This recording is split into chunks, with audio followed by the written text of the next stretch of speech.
Hello everyone, welcome to my channel. If you are new here, my name's Liz, and for today I have 30 fall and Halloween DIYs that I am so excited to share with you. Some brand new ones and then some of my absolute favorite from years past. So without further ado, let's jump in. For this project, you are going to take some napkins. The one on the left I actually got from Amazon. Again, so stinking cute. I love it. And the one on the right I picked up from Hobby Lobby. Now I also grabbed these pumpkins from Hobby Lobby. They were only a couple of dollars and I thought that they would look really cute decoupaged with some napkins. So I'm going to split the ply on these napkins and toss the backing. I'm going to start off by Mod Podging. Now with the white napkins, I should have painted them white first and then added the Mod Podge on top of that. I wasn't even thinking about it, but with the MDF being brown from the pumpkins, the brown is going to show through that white napkin, and I wanted the pumpkin to show through white. So if you're using a more see-through napkin, make sure that you're painting a base coat under it that matches your napkin so that the design can really pop through. So here I am painting after the fact. I painted all around the edges because I wanted that white to match more of that white napkin, and then I will go through front and back on both of those larger pumpkins and paint it entirely white. I didn't end up going back through and Mod Podging on top of the white, and it seemed fine what I did after that, but you could probably add some more Mod Podge on top if you wanted. Now once the paint is dry and all the Mod Podge is dry, you are going to lay your napkin down. You're going to grab some parchment paper and your Cricut mini heat press with it all the way on high, and I am going to go over that pumpkin. It's going to reactivate that Mod Podge and get your napkin to stick. I prefer this method than laying my napkin down while the Mod Podge is wet. I just feel like this gets out all the wrinkles and I just like the look better. I don't enjoy using Mod Podge while it's wet. That's just my personal preference. You can use it wet if you want and wait for it to dry. That's totally up to you. I'm going to do this on both of my pumpkins. After I've gotten my napkins on there, I took a little X-Acto knife and some sandpaper, went around both of my pumpkins to remove all the excess napkin, and then slid my pumpkins together, and that's all you gotta do. You could also add some extra distressing to all the sides on this if you want, but I thought that these turned out perfect the way they were.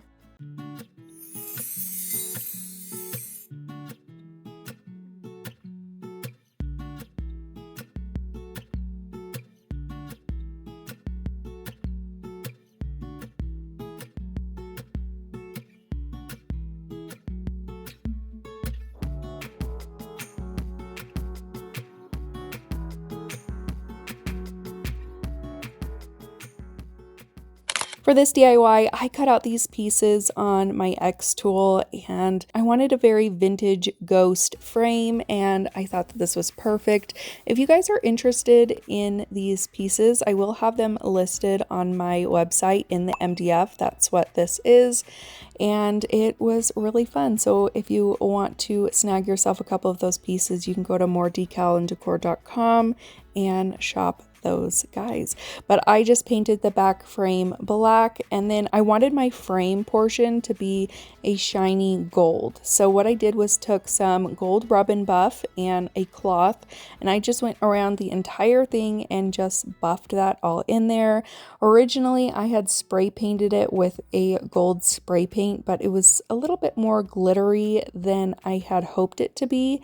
So that is why I went to the rub and buff. You could obviously use gold paint if you have gold paint, but I thought the rub and buff turned out perfect. Next, I'm going to take some wood glue super glue around the outside of the frame, and then I will add the backing to that. Now I have some cheesecloth. I am just going to bunch it up into the shape of a ghost and cut the bottom so that it fits the frame. I also tried cutting the bottom so it wasn't so neat and perfect. You don't really have to do this. In the end, it didn't really matter anyways. I'll take some Mod Podge, and then I did add a little bit more water to make it a little bit more runny so I could cover more of the cheesecloth in that. I put my cheesecloth inside of my container to get it fully saturated in that mixture. I wanted it completely drenched so that when it hardened, it was completely hard. You'll squeeze out any excess water and glue, lay it on top of your frame. I recut it because I didn't need that much at the bottom, kind of tucked it in, and then you're just going to shape it to the shape of a ghost. So I went over the top too with some more Mod Podge and really tried to stick it down to that backing to make sure that it didn't fall off later after it was dry. I let mine dry completely overnight, and in the morning I took some paint pens and some actual paint to get in all those grooves to draw on some little eyes. And then I had a couple little stems that I wanted to use to make the ghost look like it was holding a little bouquet. And I just tied these together using some raffia, added some hot glue, glued those to my little ghosty, and here is the finished piece. I think this is so cute. I love the scary vintage kind of look with the vintage ghosts and the vintage frames. I just think it looks absolutely adorable, and I'm so happy that I was able to make this one this year.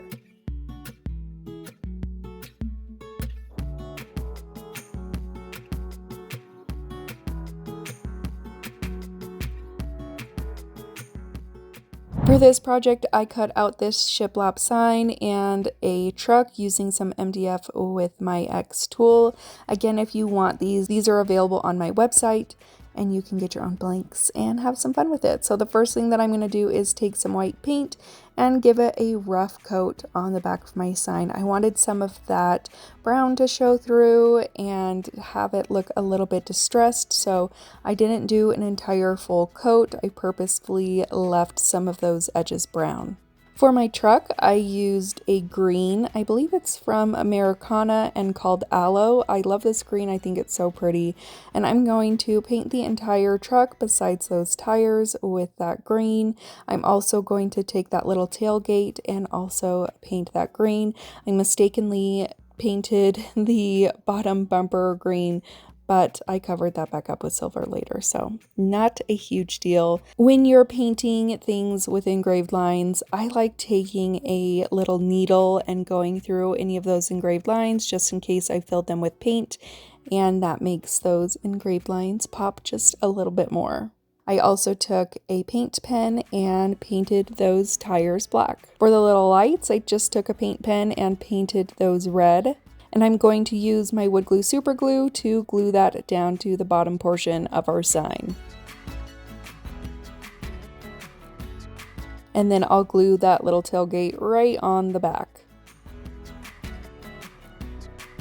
I wanted our truck to have a little bit more detail, so I took a black paint pen and just did lines here and there just to give it a little bit more something, a little bit more dimension. I like doing this. You can skip this step if you want, but it's just something that I personally enjoy doing. For the top portion of the sign, I'm going to take this Couture transfer. I am going to do the farmer's market portion on the bottom. I thought that this would be fun, and if you wanted to use anything else besides pumpkins on your sign, you could still use that farmer's market and it could be interchangeable. I'm going to add some wax down to my sign before I add my transfer, and then I just use some black chalk paste to fill in the farmer's market words. I'll just squeegee that all on there, and then once I'm done, lift it up and reveal. It also had a open Saturdays little sign on the side, and I pasted that on as well. Now I cut these also out with my X tool on some birchwood plywood. I'm going to paint one of the pumpkins white and the other two pumpkins orange. And again, I like going through with some brown paint to show the little grooves on the pumpkin, give it a little bit more detail. And then I just go back and forth between white and brown or the orange and the brown and white until I get it looking the way that I want it to. I also have a popsicle stick that I am going to stain with my Waverly Wax and Antique. I probably could have cut out a piece with my X tool as well, but felt like the popsicle stick was fine. And if you don't want to use a popsicle stick for this piece, you don't have to. You can just add your pumpkins to the back. I decided that I wanted a little wooden gate piece on my tailgate. So I'm going to glue my pumpkins all together and then glue my fence piece. I don't know exactly what you'd call it, but I'm just gonna glue that right to my pumpkins. And that is it for this DIY. I think this is so much fun and so cute. I love creating my own pieces, my own signs, and I just think that this one was so much fun.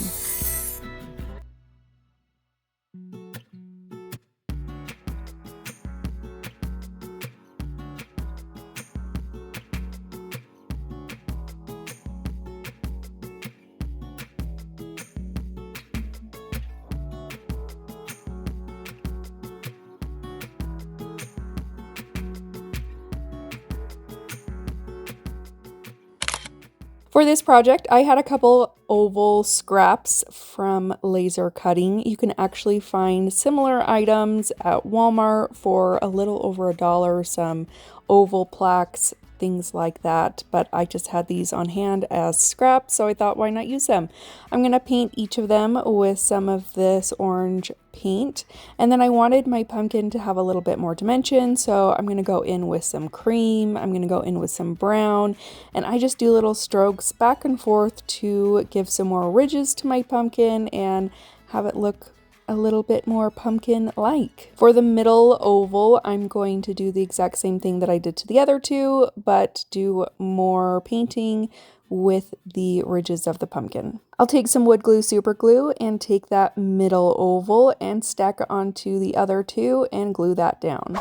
I grabbed this Couture transfer. This was part of their Club Couture last year, I believe, and I thought that this was perfect to use on this sign. The sign I actually got from Hobby Lobby in the Christmas section.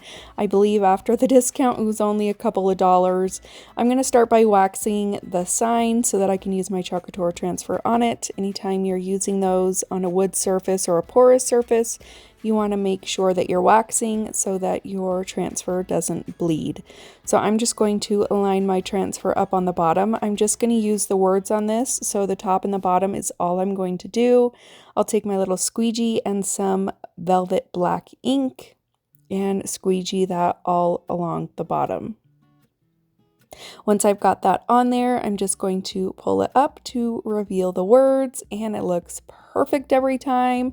I'm going to dry it to make sure that I'm not peeling up the paint that we just laid down. Center that right above the other words, and then just do the same thing. Grab your little squeegee and your chalk paste and squeegee it on top of there. These are just like stencils. They're super fun. Easy to clean and reuse. I personally enjoy them because then I'm not doing any kind of weeding on my Cricut. It's just fast and easy. So that's why I prefer using Couture transfers with my projects. But I'm just going to add that on there, pull it up, and reveal the words right there. Now I'm going to cut a stick that I got from a bundle, I think from Hobby Lobby, years and years ago, and then I'll add some raffia to the bottom of that. I just tied it on there. I'm also going to make a raffia bow, just looping some raffia in between my fingers over and over again, tying a knot in the middle, and then you have a cute little raffia bow to go on top. So I am going to glue down my pumpkin to the actual sign, just using again that wood glue super glue from the Dollar Tree. I'll just center that over on the right hand side of my sign. I'll also use some hot glue to give it more of that immediate hold. I'll hot glue my stem down to the top of my pumpkin and then add the bow right on top of that.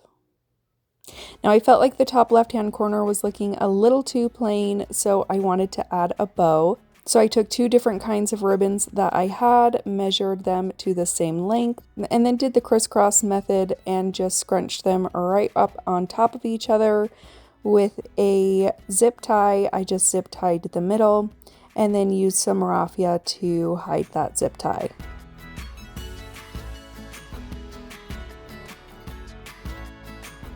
I hot glued that to the top left portion of my sign, and that is it for this one. Super, super cute. I love anything pumpkins and fairs, and I also love the colors of these ribbons. So I thought this project turned out really cute.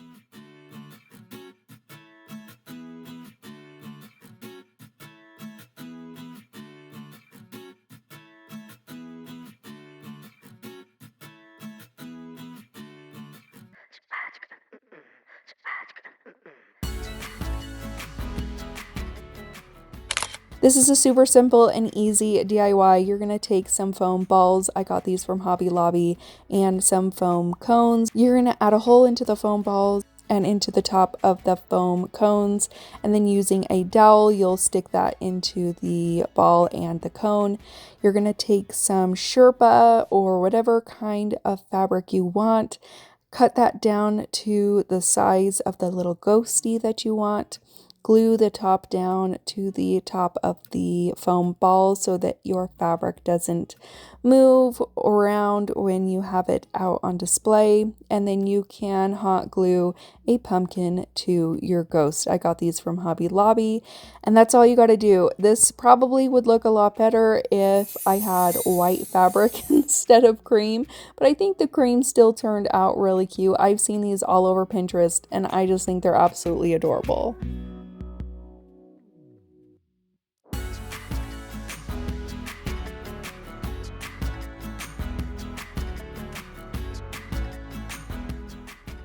For this DIY, I wanted to make a spooky wreath. So I grabbed this wreath form. I believe I got this from Walmart. It is a pretty large one. And then I'm going to grab out this mesh that you can get at the Dollar Tree. I just laid this right over the top of it, flipped it around, and kind of laid it all over the wreath. For the bottom, I still wanted some of it hanging down, so I didn't fold it all the way up on the bottom. Now I found this pack of skeleton bones at Walmart, and I wanted to make a wreath with it. So what I'm going to do is take a smaller hole, made a smaller hole with some scissors, adding some wire in there, and then gluing the wire to the skeleton. And then I'm going to add the skull of the skeleton to the top portion of my wreath. And then with the wire, I just threaded that through and then tied the wire around each other over and over and over to hold my skull in place. Now I set out the rest of my bones the way that I wanted them, and I'm going to just do the exact same thing with some wire. I just wrapped it around the wreath and then twisted that wire onto each bone. For the hands, I was able to hot glue those around the bones. I wanted the hands to look like they were holding the bones in place. Now, I took several picks completely apart. I just cut them all down and I started filling in around all of the bones. These picks come from Hobby Lobby mostly, and some florals came from Michael's, as well as Walmart. Once I got those little picks in there, I started adding all of my flowers. I took some flowers from the Dollar Tree and just added little sunflowers here and there, some other little flowers to give it some pops of color. I tried my best to cover up any of the wire that was being shown with some little florals and little leaves. And that's all you got to do for this really cute skeleton wreath. I love this so much. It's going to look so adorable on my front porch.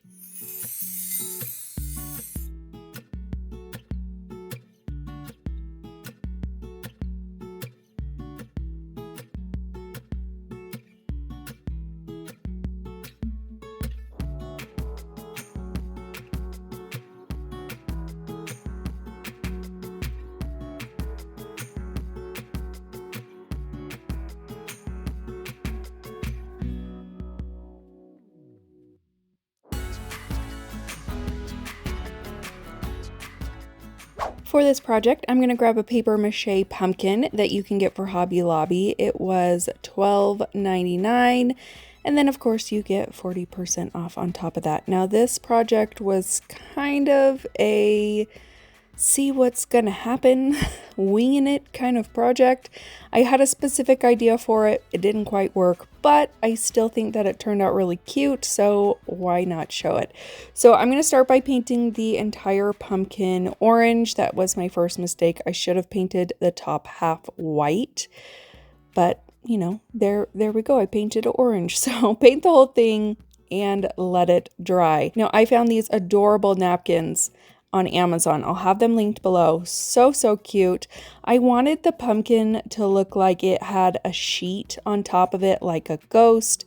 So I tried cutting my napkins out and Mod Podging them on, but because the pumpkin was orange, it all just kind of blended in too well together, and I ended up just decoupaging the entire thing in napkins anyways. Like I said, it turned out really cute, but wasn't my vision for what I was hoping this to be. So I took the bottom ply off of the napkin.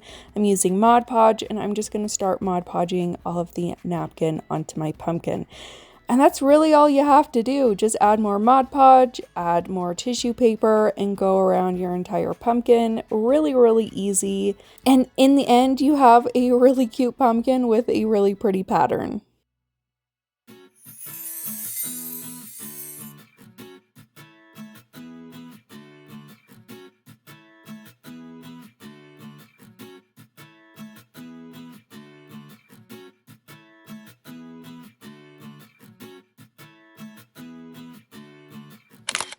So this DIY has got to be one of my favorites that I have ever done. I just love it so much. So you are going to take some hardcover books. I picked these up from the Dollar Tree. I picked up 3 that were all different sizes. You can do as many as you would like. And I first started out by doing this technique just on the binding of the book, but then I decided that I wanted it all over the book. So what you're going to do is you're going to take some Mod Podge and some paper towels. You are going to take those paper towels and get them damp. And I pulled the plies apart so they weren't that full 2-ply, they were just 1, so they were really thin. And you are going to take your paper towel, add your Mod Podge to the book, and lay that paper towel down on top of the book. So I just did a bunch of Mod Podge all over it. I did a thick layer, laid my paper towel down. Now you're going to manipulate your paper towel to have all sorts of bumps and ridges and all sorts of different, defects to it, so it looks very messy. And you can play with this as much as you want, get it to look the way that you want to, but you do want to add a layer of Mod Podge on top of the paper towel so everything is going to be nice and hard when you're done, and you're not going to have any spots that could lift up. So you want to make sure that you're doing a layer of Mod Podge on top of the paper towel as well. And I'm just taking my sponge brush and just kind of doing up and down dabbing motions. I'm moving the paper towel with that brush, kind of pushing it. There are lots of ridges in the paper towel, and I'm going to do this all over the front cover, the binding, and the back cover. This is really easy to do, and there's really no specific technique. However you want to do it and make it look is perfectly fine. I just kind of, messed around with it until I had it the way that I liked it. And I did this to all 3 of my books.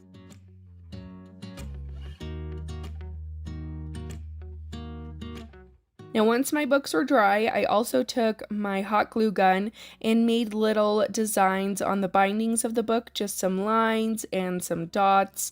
You could skip this step if you wanted, you don't have to do it, but I just liked the added detail that it gave.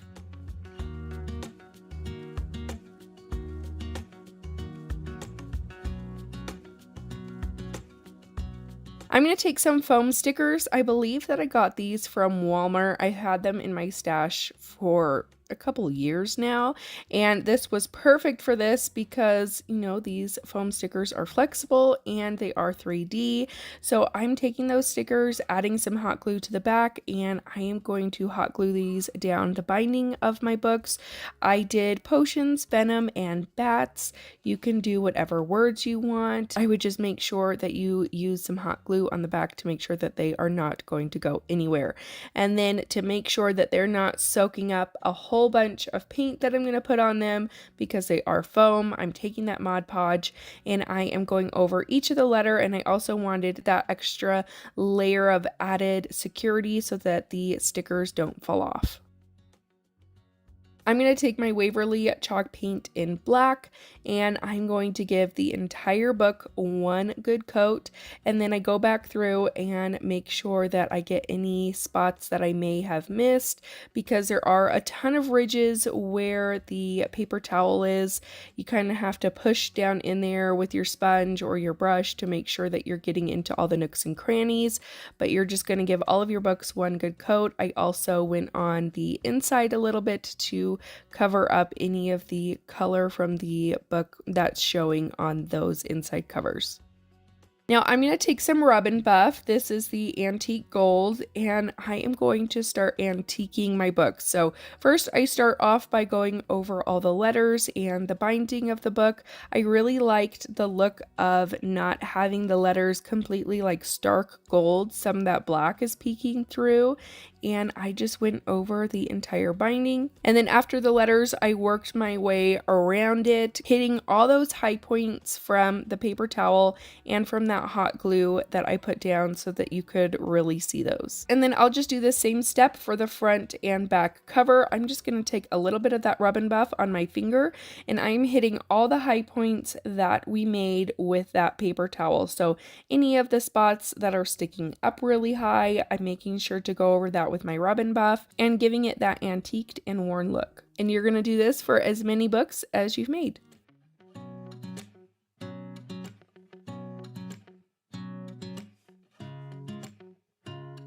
Lastly, I wanted to weather the pages, and probably the best thing that you can do is to use a tea bag and antique your pages that way. I did not have one, so I mixed together some water and some antique wax from Waverly. This didn't work the best, but in the end I still think it turned out really nice, so I just kind of painted that all over my pages. And then I also took a chip brush with some white paint and went over on top of that, and I think it turned out really nice. And that's all you have to do for these books. This is actually really easy, a little bit time consuming because you're waiting for that Mod Podge to dry, but other than that, I think that these books look so awesome. Like I said, I think this is one of my favorite DIYs that I've ever done on my channel. I just think that this turned out so awesome.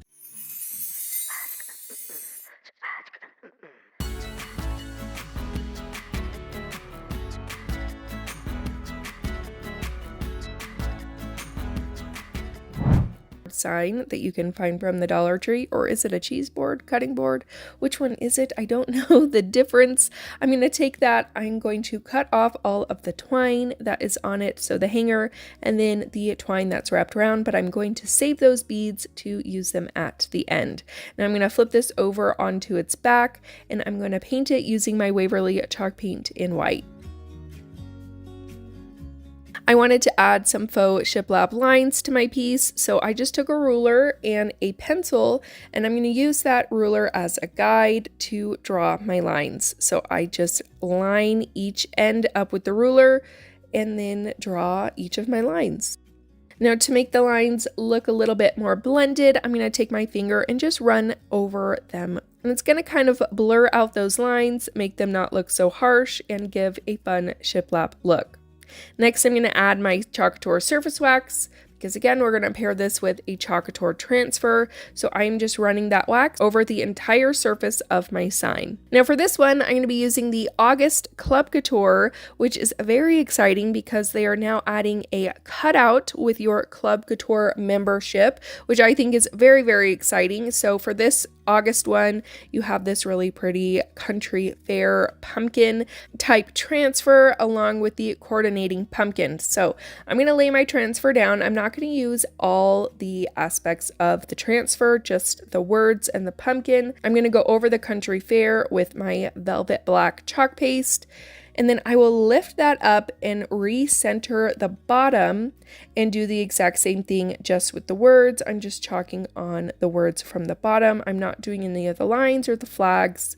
And then I'm going to take that pumpkin cutout that comes with your Club Couture transfer, and I'm going to paint it using my Chalkology paste in Rust. So the nice thing is about these Chalk Couture pastes, you can double them as regular paint. You can also water them down so they're not as thick and paint them that way as well.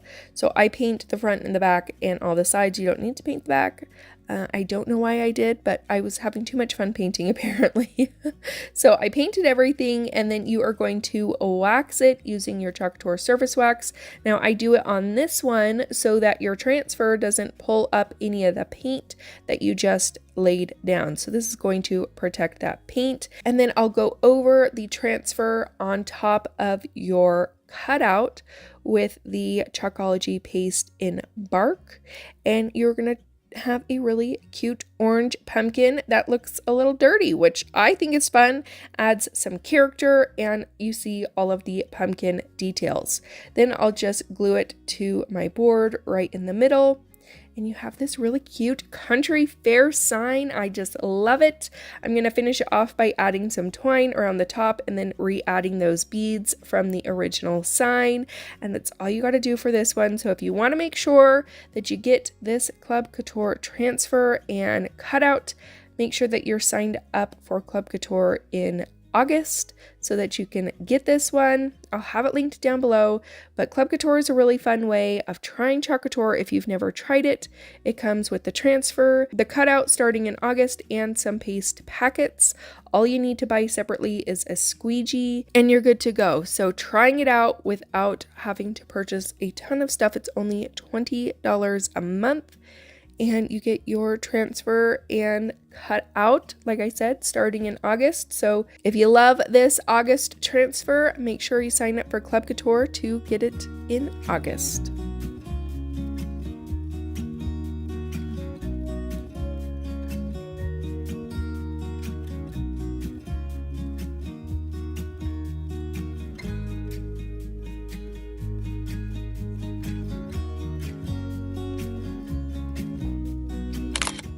I picked up 3 different types of fabric. These all came from Joann's and they were a little bit more on the pricey side because of the type of material they are. They aren't just like a solid cotton print. They are stretchy and I loved the knit look to them. So I want to say that they were probably around $5 for half of a yard. Still not terrible. If you're going to make pumpkins out of all this fabric, you could probably make 3 of them about this size out of all the fabric that I purchased, which makes them very affordable. So the first thing that I'm going to do is I just cut out a circle and I used a 14-inch round to kind of give me a rough estimate. And I'm also going to take a needle and thread and tie a little knot at the bottom of the thread. And I'm just going to go down and up with my needle over and over and over around the entire circle so that when you pull the needle, you pull the string, it cinches up closed. So you'll just go up and down and up and down. I know this has a stitch name. I'm just not a sewer, so I don't know the exact term for this stitch. But like I said, you're just going to go down and up and down and up, just over and over till you get all the way around. So your goal is to cinch everything closed when you pull that string nice and tight. So after you've done that, you're going to take your filler. I just used a bag of polyfill. And I just took some of that and filled inside of my little pumpkin, or, you know, it kind of looks like a little bag. So you're just going to fill it with as much polyfill as you want, however big and fluffy you want your pumpkin to be. Once you have your filler in there, you're just going to go ahead and pull that string nice and tight till you can cinch the top closed. And to keep it that way, I just went back in with my needle and just added some extra stitches throughout the entire thing over the little cinch circles so that everything stayed nice and tight. I did some knots throughout it as well. So you are just going to sew the top closed. There really is no skill needed for this. Like I said, I'm not a huge sewer. I can do some basic sews, some basic things with my sewing machine, but I'm absolutely not professional by any means. So if I can do this, trust me, you can do this as well. So just add those stitches until the top of your pumpkin is all nice and closed. Now you are going to take a bigger needle with some bigger string. This is just a thicker string that I had, and you're just going to thread your string in, and you're also going to want to tie a knot at the bottom. You're going to find the middle of the bottom of your pumpkin, and you're going to thread that string through the bottom to the top, and then you are going to repeat these steps. You're going to want to make sure after you've done each loop that you're pulling that string nice and tight. This is going to make the, little ridges of the pumpkin. So make sure that you're pulling that nice and tight because you will not be able to go back through and pull it tight later. So make sure you're doing that the first time that you pull your string. So I decided to do mine in 8 pieces, I believe. I just started out with 4 and then I cut those fourths in half. So I did this a total of 8 times. So you're just going to keep going back through, poke your needle through the bottom, through to the top, pull your string nice and tight so it makes the ridges of that pumpkin, and you're just going to continue to do this depending on how many ridges that you want in your pumpkin. 2 of them I did the 8 and then 1 of them I just did 5. So you're just going to continue this until you are all done making the ridges of your pumpkin. Once you have that done, you are going to tie off the string at the very top. I just went around some of the string that was already there and tied some knots, just making sure that everything was going to be secured in place. Now this is what my pumpkin looked like when I was done adding all those ridges, so you can see the basics of what it should look like. Now I used this green fabric that was more stretchy and it wasn't woven as tightly, so when I did my thread around the top, every time I would pull it, the knot would start coming through the fabric, so it didn't hold. So for this one, I'm going to put my polyfill in the middle of my fabric, and then I'm just going to start gathering that fabric into my hands, just bundling it all up. And I took a plastic elastic that I had, and this was just something that I used to do my girls' hair with.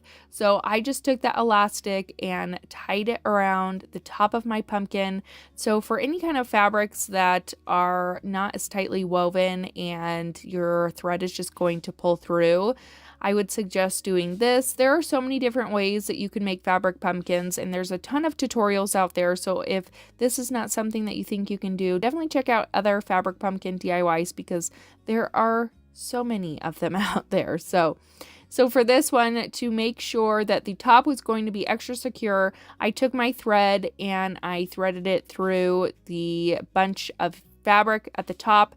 I wound the top up with my thread and added another little stitch through the top of the fabric, added a knot, and just tried to secure it that way. And then again, you're going to grab your bigger needle and your thicker yarn, and you're going to start making the ridges of your pumpkin. So like I said, this one is only going to have 5 ridges. So since you can't really go through the middle of this one, I just tried to get as close to the middle as I possibly could without having to go through all that yarn bunched up in the middle. And I would just go through and stick my needle to the next spot at the top where I wanted the next ridge to be. So just make sure that you're pulling nice and tight, and then you're going back through the bottom and doing these steps all over again. It's really as simple as that. These were a lot easier to make than I thought that they were going to be, and I tried my best to find ones that was like a no-sew, but I personally found that the sewing option when you're cinching it around the top works better than trying to secure it in place with an elastic. That's just my personal preference, and then you don't have that big bunched up piece in the middle, but I still think this one turned out really cute. I just wanted to show you both ways that I did it so that you could decide which way you wanted to do it for your pumpkins. So I grabbed all 3 of my pumpkins and I am going to start embellishing them. So I found these cute little leather tags at Hobby Lobby. They came in a pack of 3, I believe, and they were about $2.50, and I just untied the knot on one of them, added some wooden beads, and I'm going to take these little wooden branches that came in a pack from the Dollar Tree. I just hot glued those to the middle of my pumpkins. I'm going to add one of the little leather tags to my cream pumpkin. I also take some wired jute, wrap that around a marker to make those little coils, and I added that around the stem of my pumpkin. And then I added some of this mesh ribbon that I had from the Dollar Tree, wrapped it around that stem a couple times and tied a couple knots. I didn't want to go too crazy with embellishments on these pumpkins because I kind of wanted them to be simple and not, too over the top. So I didn't add too much to any of them, just kind of, gave them a nice little touch.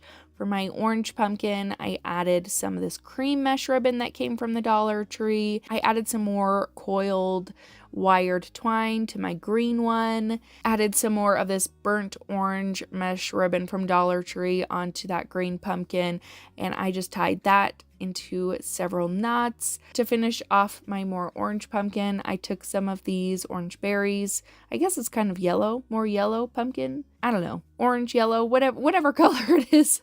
I added some orange berries onto the pumpkin, added a sunflower to the middle. That finished off that one. And that is it for these pumpkins. I think these turned out so cute. Even my husband came in and said, wow, these look like pumpkins you could buy at a store. So that was a huge compliment. But I think these turned out so beautiful, and I can't wait to use them to decorate my house for fall.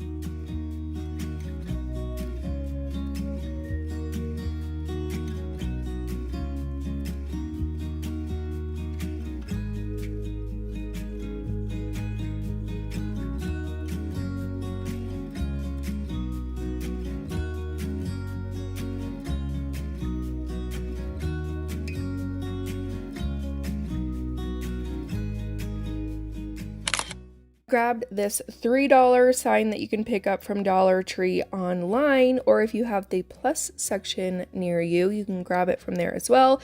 But I don't have a plus section, so I just snagged these online and shipped them to my house. I'm going to paint it using my Chalkology paste in eucalyptus. I watered it down quite a bit, and I'm going to roughly paint the back of this sign. I'm going to use the back as the front for this one, so I didn't care if it covered up the entire thing. I had a lot of that natural wood showing through. I wanted this piece to look a little bit more worn and not as perfect as a normal sign would look. I'm going to grab our Highland Cow cutout that coordinates with the Highland Cow transfer from Couture. Again, you can find those on my website. And I'm going to mix some bark with some water, and I'm going to paint the cow with this darker brown.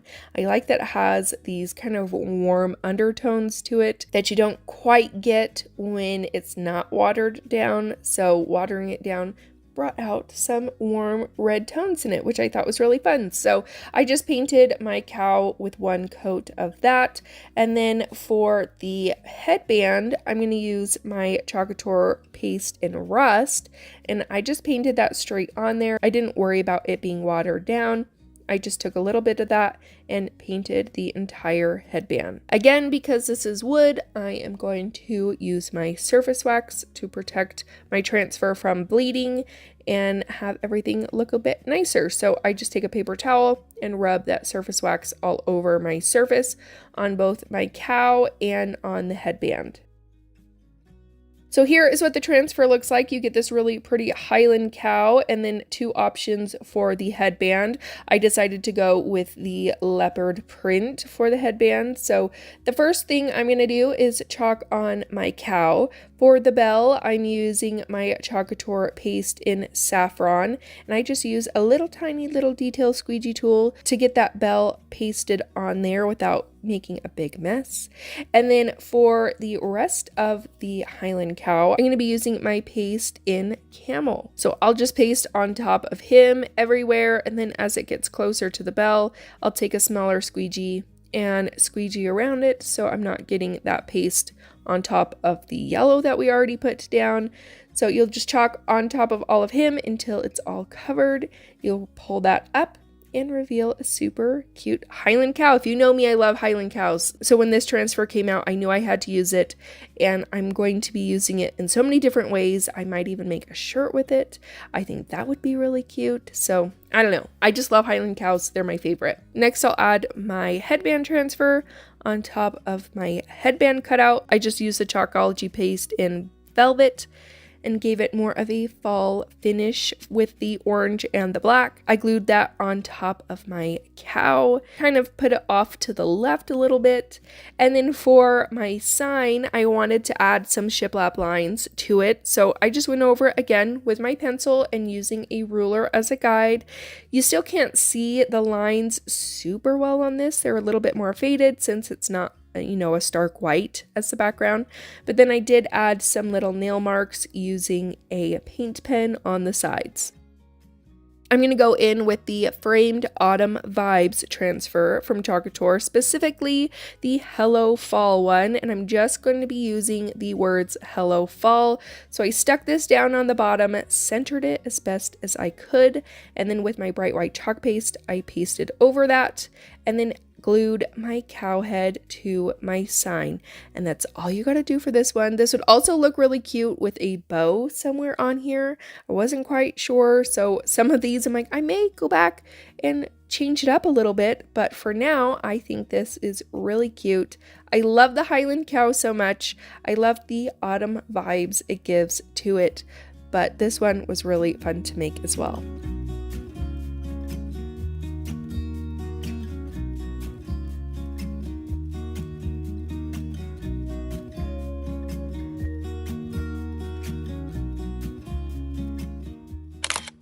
I'm going to take a couple embroidery hoops. You are going to take a smaller one and a bigger one. I have the 6-inch one, and I think the bigger one is maybe like a 10-inch. And then I also have some fabric that I believe I picked both of these up from Hobby Lobby. I went to Hobby Lobby and Joann's, picked out a bunch of different fabric that I liked, but you can just get yours wherever. And I'm going to just put my fabric in the smaller pumpkin right away. I just cut that out and then trimmed off the excess fabric that was on the back. Just try to get it as flush to the back as I possibly could. And then for my larger embroidery hoop, I cut out a piece of fabric. I'm going to take a old Cricut mat that I have, and I'm going to lay my fabric down. I'm going to use a Couture transfer on this, but I am going to do the ink. And you want a sticky mat for your back. Couture does sell one. I just did not have one at the time, so I just used an old Cricut mat, which worked just as well. I'm going to add my transfer to the front. Now, this is the very first time that I ever did a Couture transfer using the ink, which is a permanent ink that goes on fabric, so you can do it on t-shirts and pillows and those sorts of things. So this is the first time that I tried it, and I think it turned out really fun. So I'm going to lay my transfer down. I'm going to add some washi tape around the edges, and this is just going to make sure to not have any ink accidentally get onto the fabric where it's pretty close to the edge of that transfer. So it's just kind of protecting that fabric a little bit. So I just add the washi tape to all four sides, and I'm going to use just a white ink that Couture has and a squeegee, and I'm just going to go ahead and do this like you normally would any of your other Couture projects, adding your paste onto your transfer.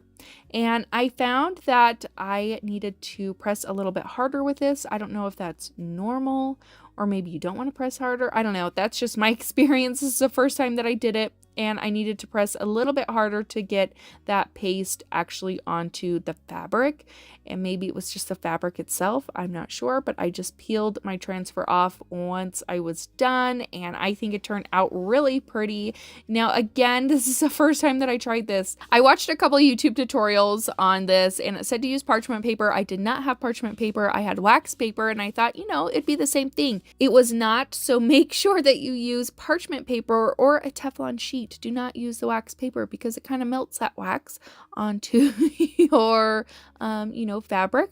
It makes it look a little bit darker. So do as I say, not as I'm doing. Once I realized that, I switched back over to a Teflon sheet, and you are just going to run your iron over it until the top does not feel tacky anymore. And this is going to set your ink into place and make it permanent on your fabric.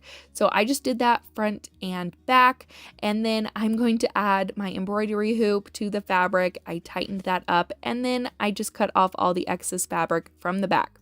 Now, to make my stems for this DIY, I took some foil and I just shaped some stems out of it.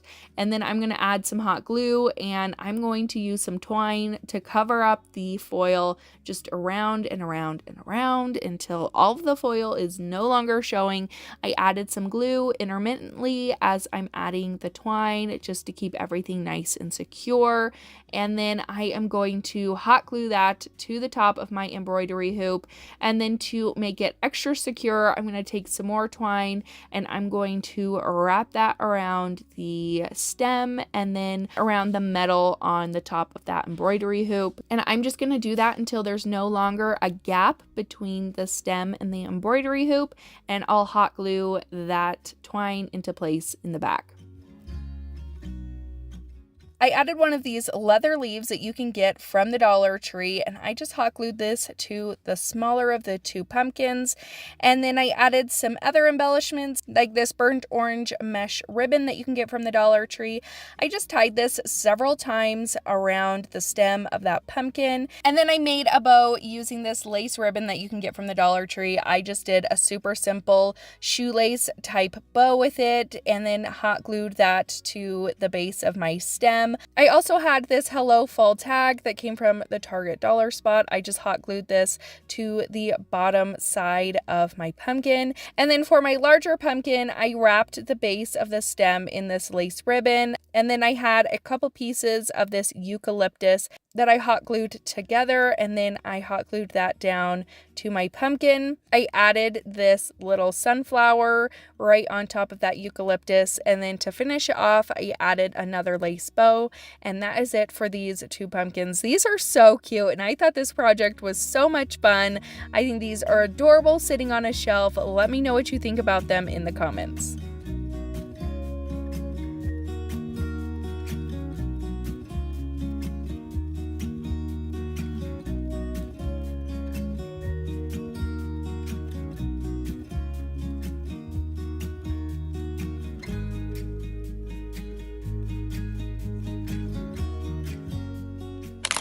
I picked up this ring form, I guess we're gonna call it, from Dollar Tree, along with this wooden round from Dollar Tree, and I'm going to start by filling in those holes on the wood round where the hanger was. I don't want those holes to be there, and honestly they probably would have been covered up anyways by the form that we're gonna glue to it, but either way I just filled it in with some wood filler, let that dry, and sanded it down. Then I went ahead and painted it with my Waverly chalk paint and plaster and gave it one rough coat of paint. Now, if you've been watching my channel for a while, you know that I am not super great when it comes to freehanding with drawing or painting, but I decided today that I wanted to try it out. So I am going to paint some pumpkins, and I will say it looks worse before it looks better. So keep that in mind as I'm going through and painting.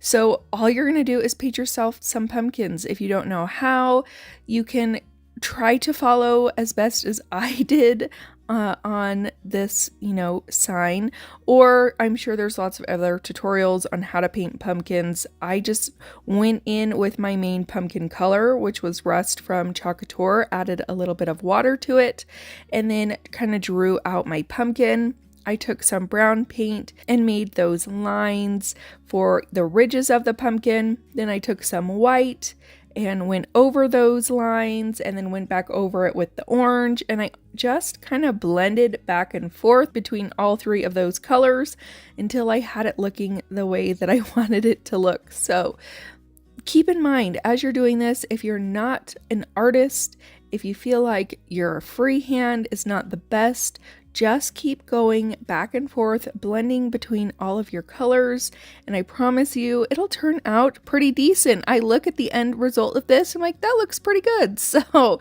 just keep that in mind as you are drawing your pumpkins. So I did that first pumpkin in orange, and then I took the sea glass color from Dixie Belle and I painted a second pumpkin.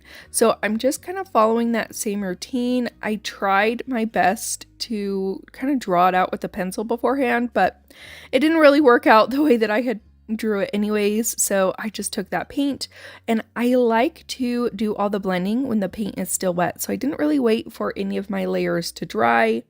I just went back and forth between each layer as the paint was wet. So I started with the blue, I did some white, and then I'll go in with the brown and just kind of make those ridges, make those outlines, and tried to give more detail to my pumpkin.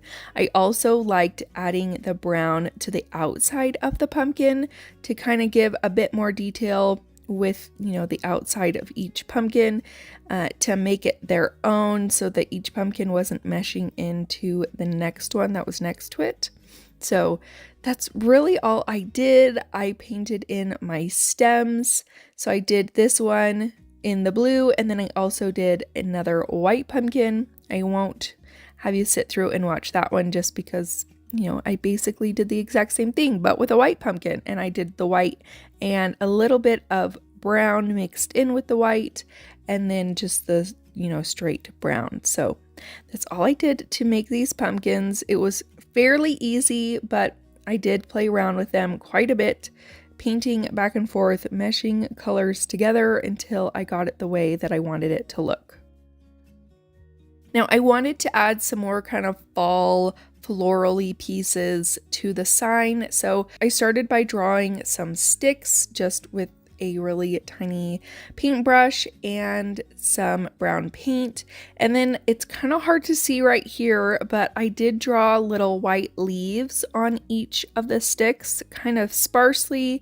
I didn't do anything too full. And I just took the edge of the paintbrush and made kind of little slashy marks. They weren't, big full petals, but more like little tiny blooms. And I just went along each of the little sticks that I drew, adding those little blooms on there.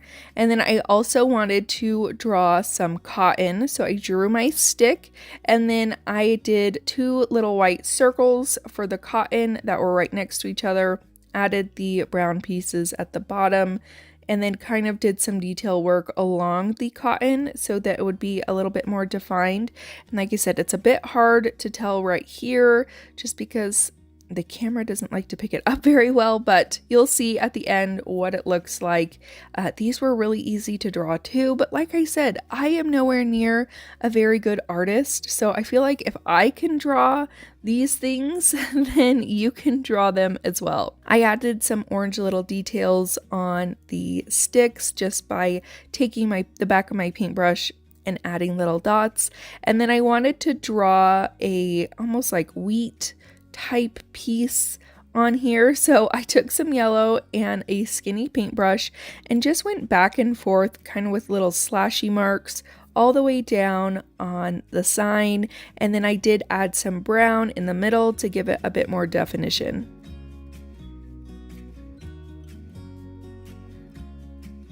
Now I wanted a little bit more of some color popping through, so I did add some leaves with some orange leaves on them, or I guess a branch with orange leaves, I think. I just drew myself a little branch and then took a rounded tipped paintbrush and drew these little leaves on each of those branches. Now grab yourself the word welcome as a cutout. You can find these so many different places, Michael's, Hobby Lobby, even sometimes Dollar Tree. This one specifically is off of my website that is available to purchase if you want to grab that one. And then for our ring, I painted that black front and the sides. I didn't worry about the back.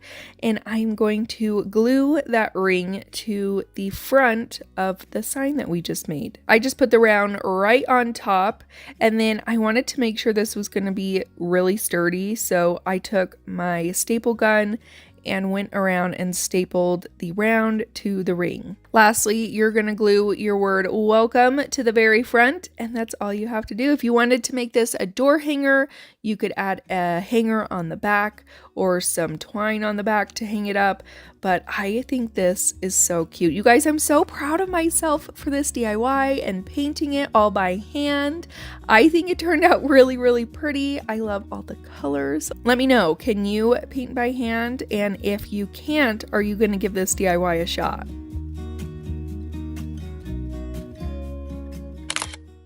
I'm going to grab the black arch that I purchased from Couture, as well as 2 different transfers that we are going to use in today's DIY. First, I wanted to paint my arch. So these are essentially tombstones. Obviously, you can use them for whatever you want. I'm going to use them for tombstones. So I started by painting the entire thing white. And keep in mind, what I'm doing on the front is what I'm also going to be doing on the back, because I'm going to make this a 2-sided sign. So starting with white, painting the entire thing. It doesn't have to be perfect. Now, I used a bunch of different colors on this. I believe that this is Dune from Couture. I added little slashies everywhere and then tried to blend those in as best as I could. And then as I was doing this, I thought sponges would work so much better. So I grabbed the colors Rust from Couture, the color Camel, and then I also went in with a black. So what I'm doing is taking that sponge and I'm just starting to dab everywhere on my piece. I wanted this tombstone to look old, to look weathered, to just look really dingy and dirty. So I'm taking that sponge and just dabbing these colors basically everywhere. I did grab a bigger sponge that had no paint on it, and I did up and down dabbing motions over the entire thing to give it that texture from the sponge. I didn't want my piece to look streaky from when I brushed it with paint. I wanted it to look like it had a certain texture to it, so that's why I went over it with the sponge. And then I just started going back and forth between all three of these colors and just did dabbing. I would dab on the paint, and then using my sponge that didn't have any paint, I'd go back over it to kind of blend it all in. And I dabbed black everywhere, and then again took that other sponge and just started dabbing and blending everything in, everything together. There really isn't a proper technique to this. Just have fun, make it the way that you want to make it, and just keep dabbing away until you get your piece the way that you want it to look.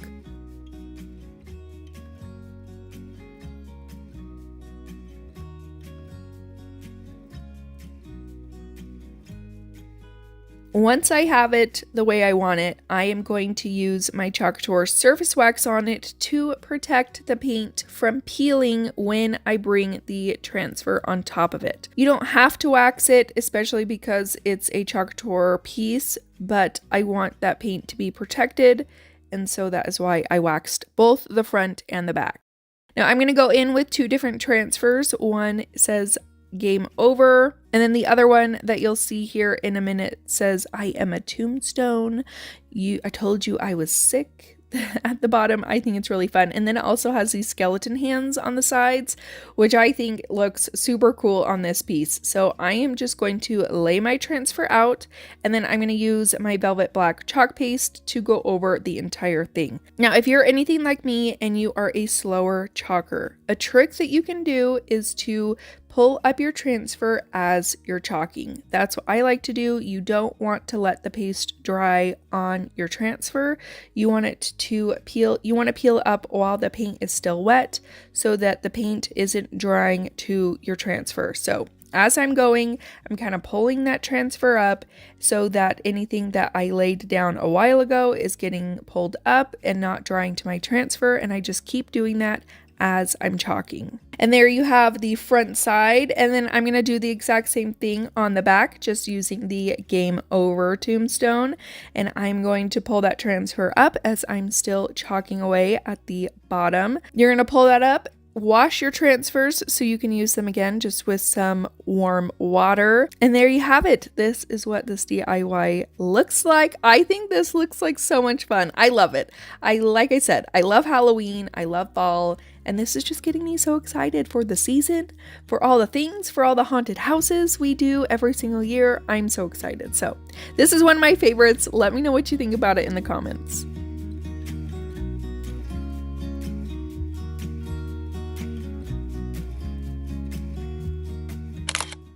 I'm going to take 3 different kinds of fabrics. I wanted all of these to kind of be plaid and striped. You're also going to take 3 pieces of wood. These are 3 2x4s, all cut to the same length. You are going to be making some faux book stacks. Now you could actually do this with real books if you wanted, but I just had the wood on hand and so decided to use that. You are going to cover all 3 of your pieces of wood in 3 different colors of fabric, or 3 different patterns if you want. Whatever you want to do will work for this project, but I just started hot gluing my fabric to the wood. I wanted to try to make this as seamless as I possibly could without a whole bunch of overlapping fabric where you could see it. For your middle book, you don't need to cover the top or the bottom, so I am just covering all the sides for this one, and there really is no rhyme or reason to doing this. Just cover your wood with your fabric as best as you can and making it as seamless as you can. For the top and bottom book, you are going to want to make sure that you are adding fabric to the top or the bottom so that when you can see the bottom, you see the fabric, and then obviously you want to be able to see the fabric on your top book. So again, I'm just wrapping this piece of wood with that fabric. And then for your top piece, you're just going to want to make sure that the fabric is covering all four sides and the top of your book. And then you're just going to hot glue everything down. You can cut off any excess fabric that doesn't need to be there. And then once all three pieces of my wood are all covered, I'm going to take some hot glue and stack these pieces of wood on top of each other like you would a book stack.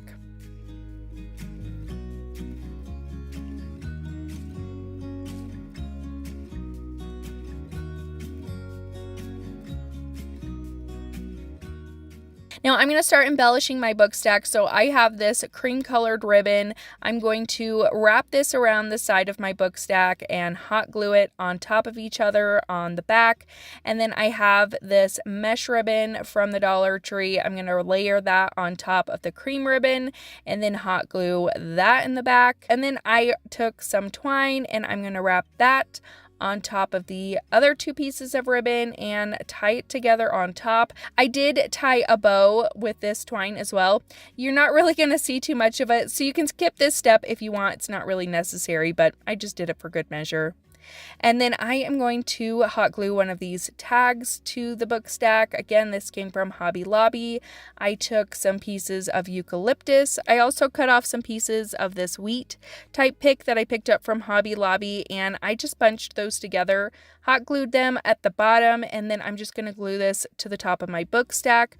I hot glued my eucalyptus leaves right on top of that. And then to finish off, I added a couple sunflowers to the top, and that is it for this DIY. I think this turned out so cute. I love the plaid for fall, and I love that it's all different colors of plaid, and I just think this one is absolutely adorable.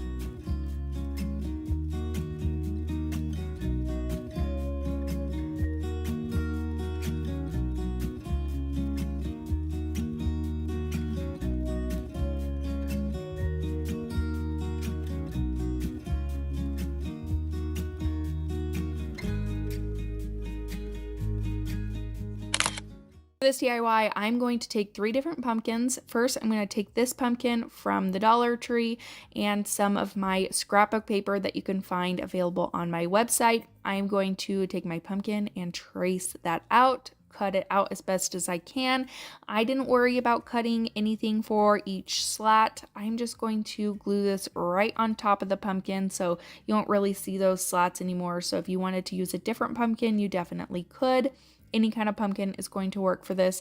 I'm going to add some Mod Podge all over my pumpkin, add my paper down to the pumpkin, and then I have these other 2 pumpkins that I had from a garland, and I want to say it came from Walmart a couple years ago, but I just kind of cut it apart so that I could use each pumpkin individually.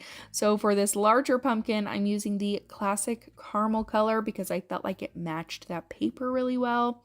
I'm going to give that one good coat, and then with a chip brush, I'm going to take my Waverly Wax in Antique, and I'm going to give it a good distressing, paint that stem brown, and then kind of go over the entire thing. And then for that third pumpkin, I'm just leaving it white and just adding distressing to it using that chip brush. And then I also add some distressing around my larger pumpkin. I paint that stem with that same Waverly Wax and Antique just to give it, more of a stem look. And then I'm going to take one of these long signs that you can get from the Dollar Tree. They have even longer ones out right now. So if you wanted to do more pumpkins, you could, which I think would be really fun. And I'm just going to stain this entire thing with my Waverly Wax and Antique, or you could just use a brown paint. Either way, it works the same. And then I'm going to add some tumbling tower blocks to the back of my pumpkins to help it stand up onto the stand. And I just hot glue those to the back of my pumpkin. I'm going to take my hot glue, add it to the bottom of those tumbling tower pieces, and then I'm going to set it right down on top of my stand. And then I wanted my pumpkins to be on different levels. I didn't want each pumpkin just glued right to the big pumpkin, so I added a tumbling tower block to the back of that, added some glue, and then I'm just going to push that right to the side of my larger pumpkin so that they're kind of spaced out a little bit more. And then I just do the same thing to my third pumpkin. And then I wanted some raffia tied in here, so I'm going to wrap some around my hand, almost like we're making a tassel. Take a little piece and wrap it around the top. This is just going to hold it all together, and I just keep wrapping that until it's all nice and stuck together. And then I'll cut the loops off of one end, and then I'm going to hot glue these to the backs of my two smaller pumpkins, and I just kind of slide those in between the larger pumpkin and the smaller pumpkin. And I love the look that it gives, and like it's sitting on some hay. I just think it's really fun. So I just do that 4 times on both sides of my smaller pumpkins. And then to cover up those holes from the small pumpkins, I'm going to take some twine and make some really simple bows with it just by wrapping it around my 2 fingers a couple of times, and then taking another piece of twine and tying it in the middle, and then just hot gluing those down to my pumpkins. And then for the top pumpkin, I just did a really simple, just a shoelace type of bow on the top pumpkin, and that's it. I think these are so adorable. It's the perfect pumpkin shelf sitters that only cost you a couple dollars. You can find all sorts of different sizes of pumpkins from the Dollar Tree, and you could use those. And I just think this turned out so cute.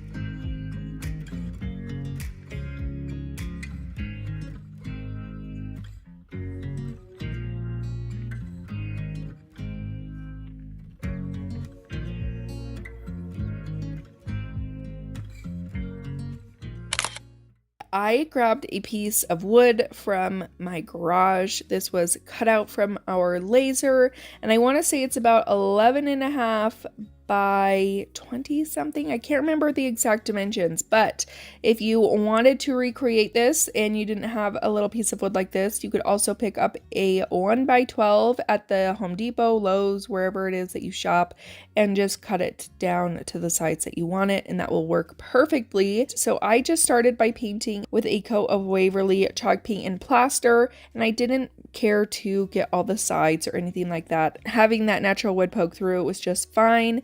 And then I'm grabbing the cutouts to coordinate with the transfer that we're going to use. You can find these cutouts on my website, moredecaldecor.com. And I specifically made these to coordinate with some Couture transfers. So I'm just painting all of those white.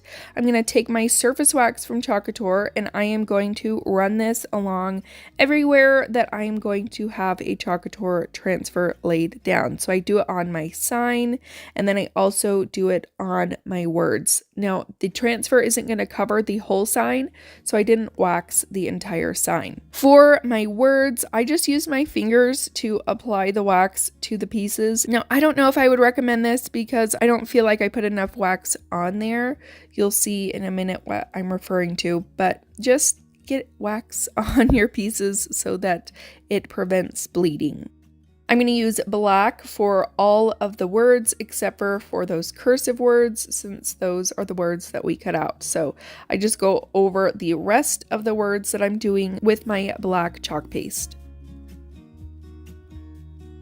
I'll pull those up, and then I will lay my transfer down on top of each of those cutouts. So I just took the cutout, placed it behind the word, centered it as best as I could, and then I am going to chalk over these in the color Saffron from Couture. It's this really pretty fall yellow. I love a good, dirty yellow, kind of more browny yellow. Those are my favorite, especially for fall. So I'm going to go over all of those words and peel them up. Now, I did have a bit of bleeding on here, probably a combination of pushing too hard and then not getting enough wax on there. So all I'm going to do to clean it up is take my white paint and a small paintbrush, and I'm going to go over all of the bleeds that happen on my piece. So even I don't get it perfect every single time.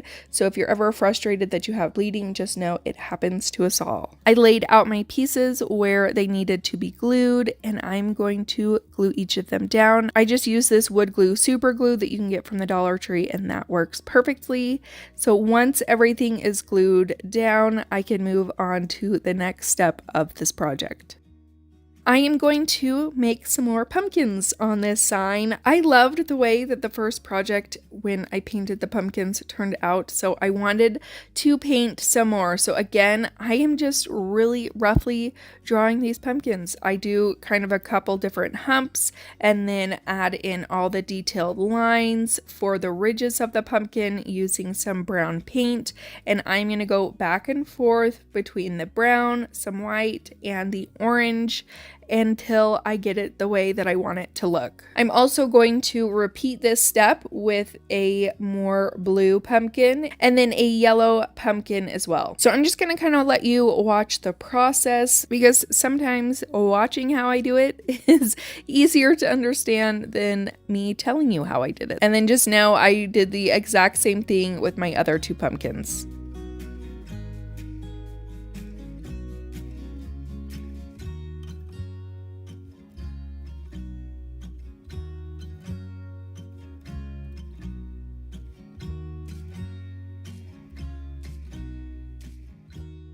Next, I started adding little sticks and branches for some more florally pieces on my sign, doing the same technique that I did before with the branches and the little white leaves.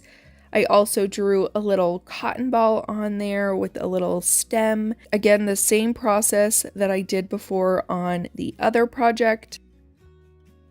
I wanted some more of those fall colors in there, so I did some more orange leaves on those branches, and then I felt like the top needed something as well, so I drew a longer branch with some sticks on there, or little branches on the branch, and then I did more of a kind of white brown leaf color to it. Tried to make it not super white. I just mixed a teeny bit of brown in there, and then with a rounded paintbrush I made the leaves on each branch.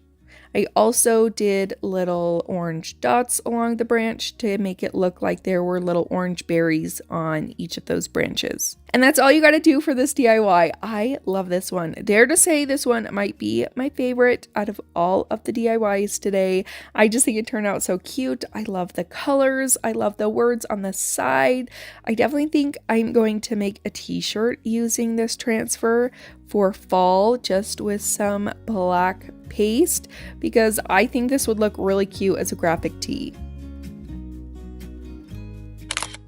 You are going to take a foam pumpkin from the Dollar Tree. I'm going to do a DIY using some fabric. These are leftover strips that I had from my fabric DIY video. If you want to check that out, I'll leave a link down below. But I did an entire video doing DIYs using fabric, and I had these strips left over. So instead of wasting them, I thought of another DIY that I could do with them. So I just took those strips that I had, and I'm just cutting them down into small pieces. I'm going to remove that stem from the pumpkin, and what I'm going to do is, you can take some scissors or the back of a paintbrush. You're going to start poking holes into your pumpkin, and then you are going to take that piece of fabric, lay it over on top of that hole, take the back of your paintbrush and push that fabric down into the hole. And you are just going to repeat these steps over and over and over until you are covering the entire pumpkin. I will warn you, this does take a little bit, so turn on a good movie, a show, an audiobook, and you are just going to repeat these steps until your pumpkin is fully covered. Like I said, you can even take some scissors and cut a bunch of holes in the pumpkin, and then take your material and push your material into the holes using the back of a paintbrush. And that's all you got to do to cover up your entire pumpkin. So just continue this over and over and over until you have it all the way covered up. I didn't worry about covering up the very bottom of my pumpkin just because you wouldn't see it, and I wanted the pumpkin to sit flat. so I did not do this on the very bottom of the pumpkin. I just did it just enough so that when it was sitting on a shelf, you wouldn't be able to see the orange on the bottom. Next, I'm going to take this little wooden stem that comes in a pack from Dollar Tree, some wired jute that also comes from Dollar Tree, and I'm just going to hot glue this to the middle of my pumpkin. I took a couple pieces of ribbon. This orange one was wired and I wanted it to be a little thinner, so I just cut off those ends, and then I'm going to take it and tie a really simple shoelace bow with it. I'm going to hot glue that to the front of my stem, and then I'm going to also do the same thing with some lace ribbon from the Dollar Tree, hot glue that right on top of the other bow, and that is it for this DIY. I love this color combination so much, and it's going to match the other fabric pumpkins that I made and a fabric garland. Like I said, if you want to check that video out, I will leave it linked down below, but I thought this one turned out so much fun.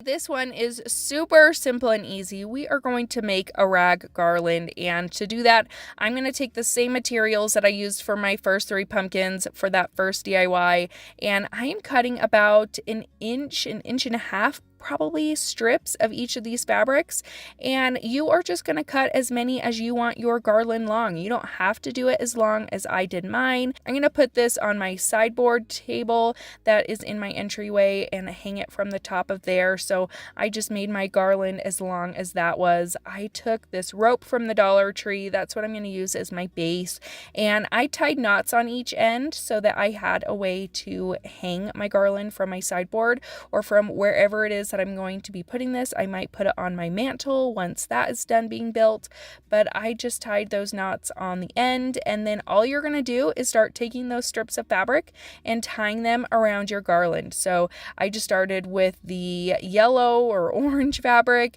and then added my green fabric and then my cream, and I just did a pattern like that all the way to the end. That's all you got to do for this. It is as simple and as easy as that. This is kind of one of those monotonous crafts where you're just doing the same thing over and over and over again. So it does get a little bit boring. Turn on a TV show or a movie, or listen to a good audiobook and just continue this over and over and over until you get all the way finished. Once you're done, it turns out so cute, and I think it's adorable hanging from my sideboard in the entryway, and I love that it matches my fabric pumpkins. You could spruce this up even more by adding some wooden pumpkins hanging from it, or really whatever you wanted. I just left it as is, and I think it turned out absolutely adorable.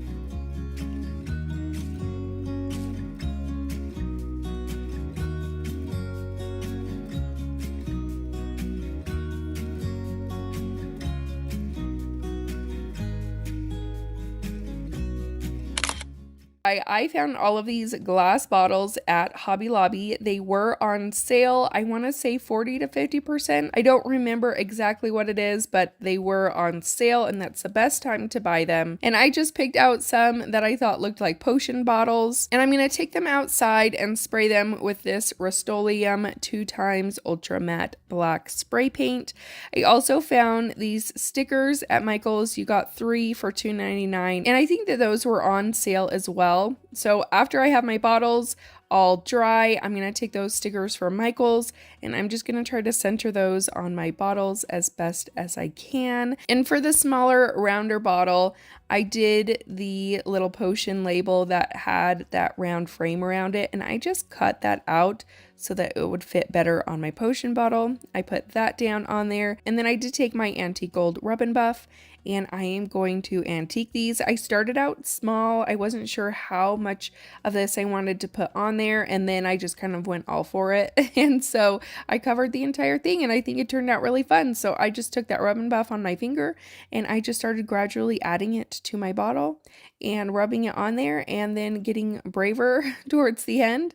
And I did the exact same thing with my other bottles, and I just added that rub and buff all over there and around the entire thing.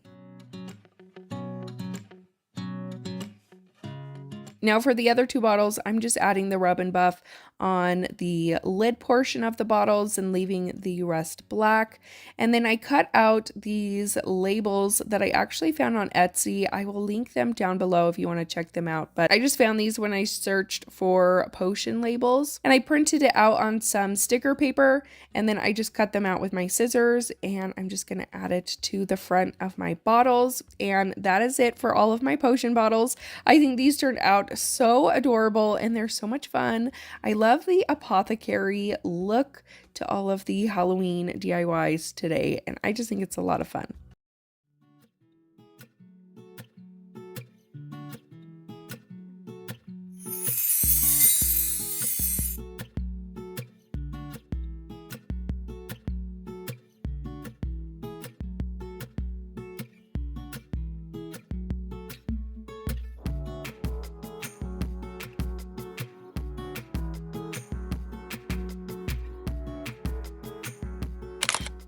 For this DIY, you are going to grab a vase. I tried finding the tall glass vases from the Dollar Tree, and I just can't find them lately. I don't know where they're at, but they are not at any of my Dollar Trees. So I have this vase from Walmart. I am going to do the paper towel and Mod Podge technique on this vase as well, like I did the other two DIYs, adding some Mod Podge onto my vase, adding the paper towel on top of it.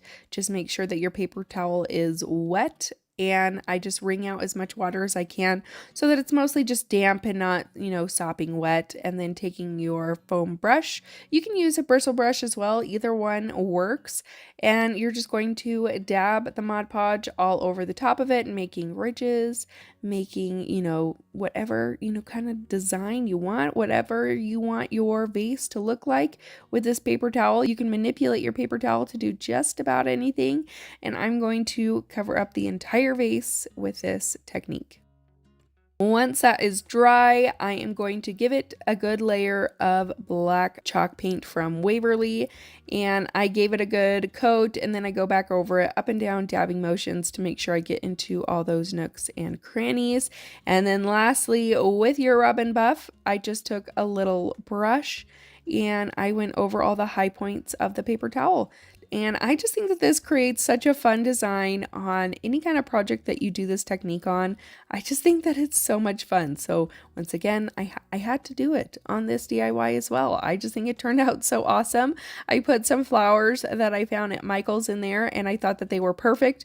They were, kind of more Halloween with the purple and the black, and I just think that this turned out so adorable.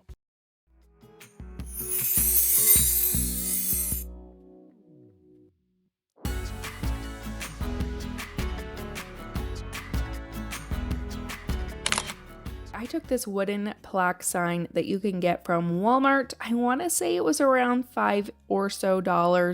It was quite a while ago that I purchased it, so I don't exactly remember the price of it, but it was fairly affordable. And I'm going to start out by putting a layer of surface wax from Couture on top of it, because I am going to be using this month's Couture's Club Couture transfer. This is the monthly transfer for the month of September, and I thought this was so pretty. And as soon as I saw this, I had a vision for it. So I'm going to start by fuzzing the back of the transfer, centering it onto my sign, and I'm going to be using the colors Rust and the Shimmer Harvest and some black. Now, I like to do my transfers in sections, especially when I'm going a lot slower. So I'll just take my squeegee and do a little section. I'll pull the transfer up to make sure that it's not going to dry onto the transfer itself and that it actually transfers through. And I'll just repeat this step over the entire transfer. So if you haven't tried Couture and you want to try it out, I would honestly suggest their Club Couture. It's a $21 a month subscription box where you get an exclusive transfer and 3 paste packets, and you get that sent to your door every single month. And I just think it's a great way to try Couture, get your feet wet, see how you like it. Another thing that I wanted to mention is their holiday collection is launching tomorrow, September 15th, and I am so excited for it. I've seen the lookbook, and they are coming out with some gorgeous Christmas transfers that I cannot wait for. I think it's going to be so much fun. And I also wanted to mention, if you want to get those transfers at 40% off, you can sign up to become a designer for only a $10 fee and be automatically enrolled and get that 40% off in time for Christmas. So as a designer, you always get 40% off all of your purchases. So if you're looking for a cheaper way to purchase Couture, definitely sign up as a designer and you can get that discount. If you ever have any questions about it, I've had a ton of people reach out to me about it lately. So you can either DM me on Facebook, Instagram, you can send me an email. I'll leave that linked down below, but I know a ton of people are interested in getting that 40% off. So if you have any questions about becoming a designer and what all it entails, definitely message me. I'll also leave a frequently asked page for Couture's designer down below so that you can check it out and you can sign up and get that 40% off just in time for tomorrow's launch. So once I am done chalking my transfer, I'm going to make sure that I wash it so I can use it again in the future. I have these cute little wheat picks that I got from Hobby Lobby. I am just cutting off a couple of the stems and then hot gluing them to the top of my sign. I thought these were so pretty and I thought that it matched so well with this transfer. And then I just made a really simple burlap bow out of some burlap ribbon from burlapfabric.com. And I'm just going to hot glue that to the middle of my wheat picks. And that's it for this DIY. I think this turned out so pretty. I love the orange and the yellow and the black and the rustic sign behind it. This one is one of my favorites and it was so easy to make.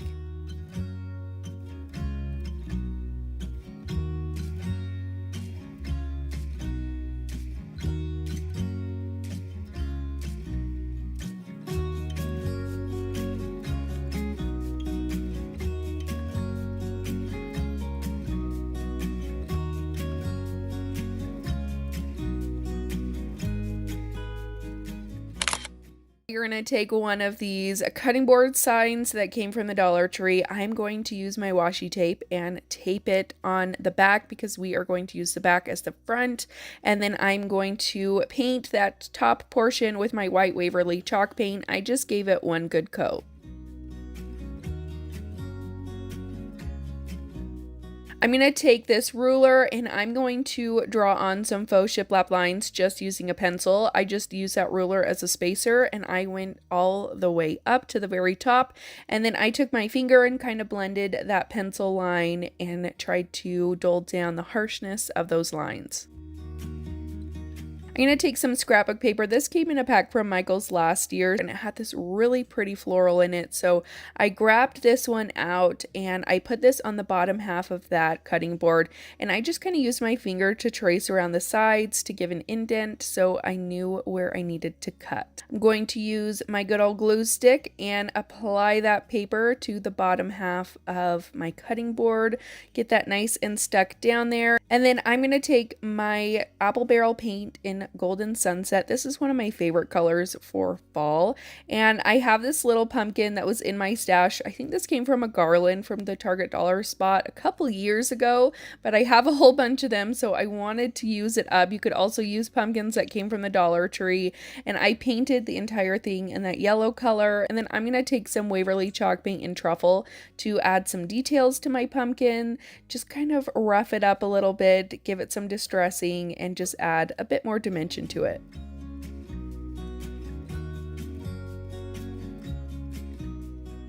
Next, I'm going to take these faux leather words that came from the Dollar Tree. I'm going to take the word blessed, and then I'm going to also take some ribbon from the Dollar Tree, and I'm going to hide that seam to cover up where it goes from paper to paint to kind of give it more of a seamless look. So I just hot glue that down, and then I'm going to hot glue my pumpkin down right on top of that scrapbook paper portion.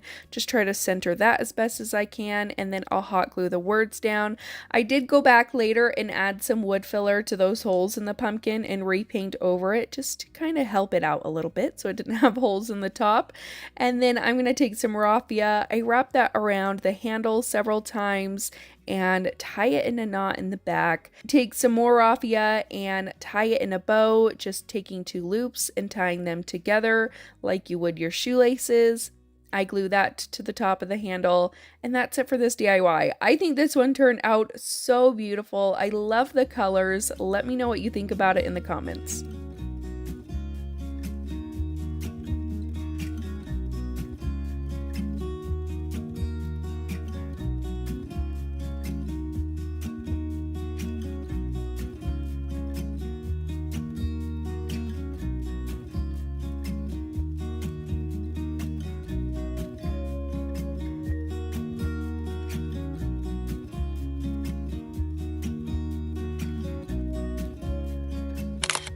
I'm going to take one of these 12-inch wood rounds from the Dollar Tree. I'm going to take some washi tape and I'll apply it vertically on that wood round right in the middle. I'm going to take this Rust-Oleum Beryl Brown stain and I'm just going to give this one nice coat of stain. I tried to not let my stain sit on there too long because I don't want this to be super dark. So I'm just going to apply it with a foam brush and then take a cloth and remove all the excess. Once that's done, I'm going to remove that washi tape and I'm going to reapply it right on top of the stain, trying to get it as close to that line as I possibly can. And then I'm going to take my Waverly chalk paint in white and I'm going to paint the other side with this color, and I just do one good coat of that. Now I'm going to leave that washi tape right in the middle and I'm going to take another piece of washi tape and I'm going to use that as a spacer because we are going to do some buffalo check on this white side. So I am just going to start laying my washi tape out, putting a piece down, taking that spacer and then putting that down, and I'm going to continue that process all the way down. I'm going to take my Dixie Belle paint in Mint Julep and Sea Glass and I mix these together, and then I'm going to paint those stripes on that side of my wood round. After I've done that, I will peel up all the washi tape and then we are going to go the opposite way. So you will start in the middle and then just use the washi tape as a spacer and continue that. You can use different size tape. The size of tape that you use is going to be how big your squares are. So just keep that in mind. If you want bigger squares, use a bigger sized tape. And then you're going to use that same color and paint your stripes again. Now this time you are going to leave all the washi tape on. You could definitely mark where the lighter set of boxes are, but I could just tell on my round, so I just took that washi tape and I put it down where the lighter sections of those boxes were.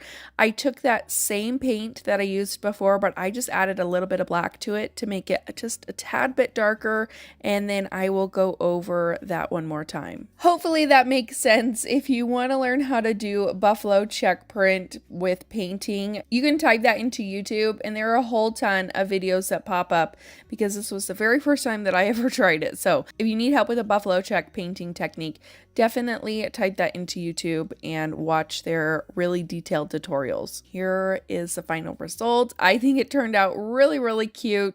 Now I did want this to be a little bit roughed up, so I took my sandpaper and just went over the entire thing.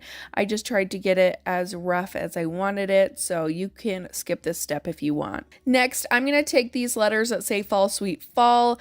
I cut these out on my laser machine, but you can find wood letters pretty much at any craft store. You could even find them at Dollar Tree. You'll just have to pick up a couple packs to be able to do this one.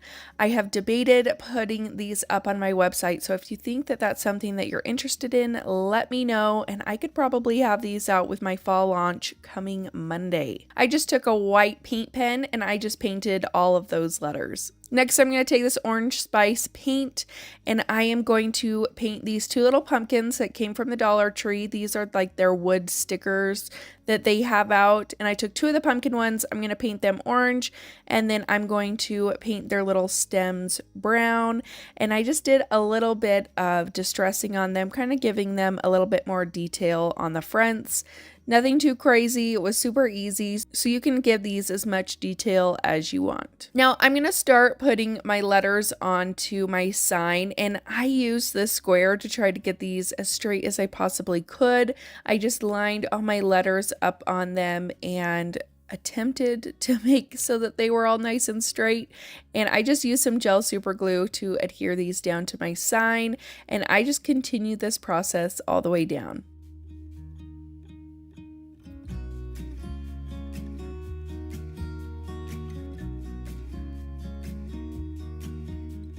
Now, I am no bow maker by any means, so this bow, I was just winging it the entire time. There are much easier ways to create bows, so if you are a bow maker and you know how to make bows, do it however you want to do it, or you could watch some tutorials on how to make bows.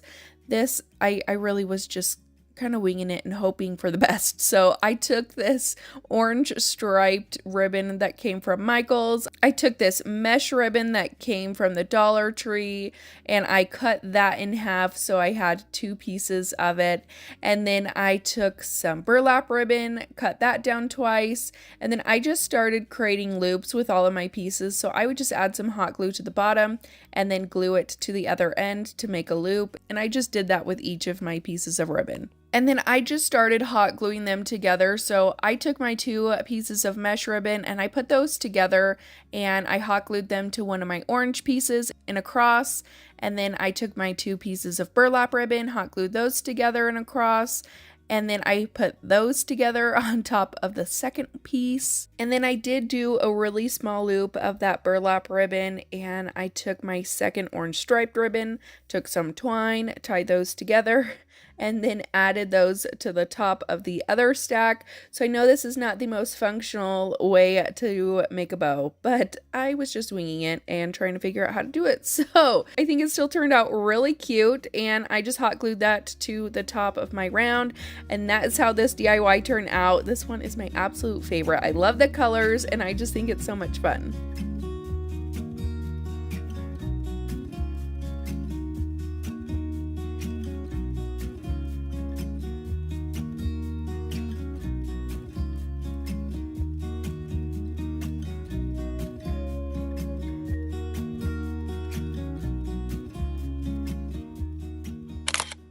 DIY, I'm going to take 3 of these floating shelves. Now, if I had had 4 of them, I would have used all 4 for this, but I only had 3. So I'm going to make myself a floral centerpiece, and to do that, I am just going to use 2 of the floating shelves as the sides, and then I measured out the sides. I have this love sign that I was going to use for the bottom, but in the end, I ended up using the larger planks that Dollar Tree has, and I used that as the bottom.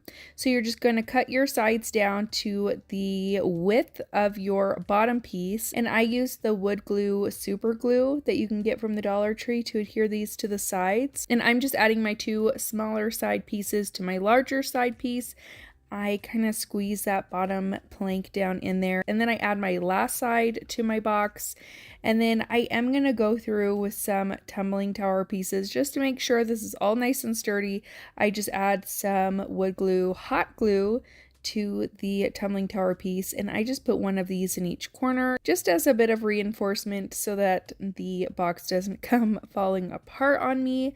And then I just left this color that it was. If you want to paint it, you definitely could, but I liked that wood look to it that it had. And I have some floral foam, and I just hot glue that to the bottom. And now these are some eucalyptus leaves that I got from the Dollar Tree. I had actually used these in a wreath DIY, but I took it apart so that I could use it for this one. And I'm just going to go through and put all of my eucalyptus leaves in there. I also had this really pretty pick from Michael's. I love the burnt orange colors, and it had berries and pumpkins, and I just thought this one was adorable. So I cut that all apart and I just began sticking those in there. Really no rhyme or reason to how I'm doing it. You just do whatever you think looks best. And then I also had some of these leaves that I thought were really pretty, and I just took a couple of those and kind of stuck it where I thought things were looking a little bit sparse. And then I had a couple pieces of cotton that came from a little pick from the Dollar Tree. I just stuck those in there. I also have these really pretty pumpkins that came from the Dollar Tree with the clips on the back. I clipped those on there as well. And then I took this sign from the Dollar Tree and I pulled that front piece off. I thought this would look really pretty in the middle of this box, and You can tell I messed up once and I had to take it off, but I just centered it as best as I could. And I thought it just looked so cute on the front of this box. And then to finish it off, I had these decorative tacks. I just hot glued them in the holes that were already there in the wood. And that's it for this DIY. This was so easy, so cute, and I think this would make an adorable centerpiece.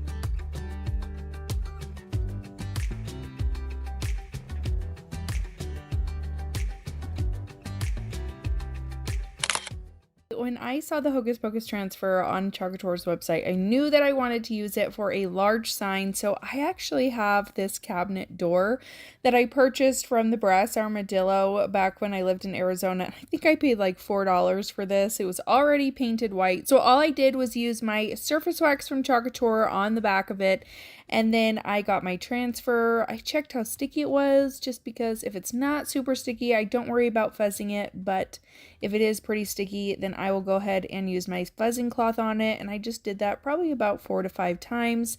I laid my transfer out where I wanted it, and I'm going to use my black chalk paste over the entire thing. Now here is a prime example of just going with your instincts and not, going against them.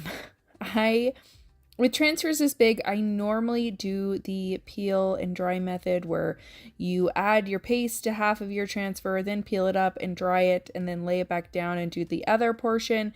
And for some reason I was like, oh, I can do this fast enough, it'll be fine.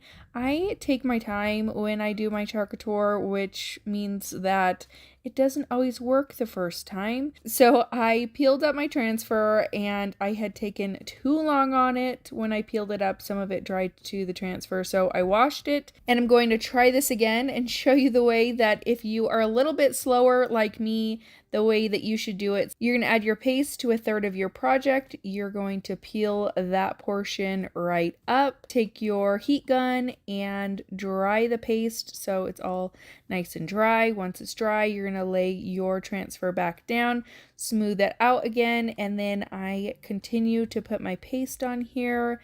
Just added that black paste with the squeegee. Now I'm just going to do the middle portion of it.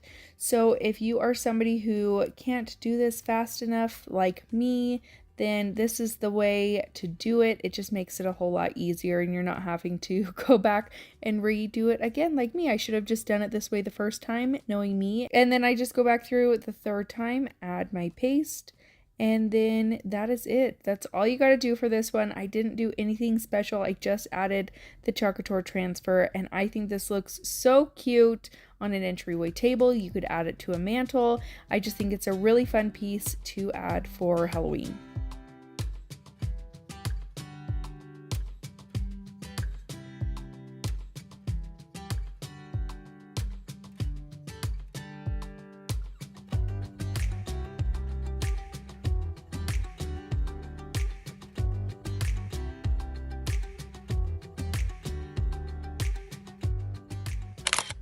We are going to take 2 wood pieces. You are going to cut a triangle. I cut mine at 7 inches by 12 inches. And then you're going to take another piece of wood, cut it into a circle. I did this with a jigsaw. This is the first time that I've used it, so it wasn't perfect by any means, but I think that it worked out just fine, and it still looks really cute. You can cut this to any size you want.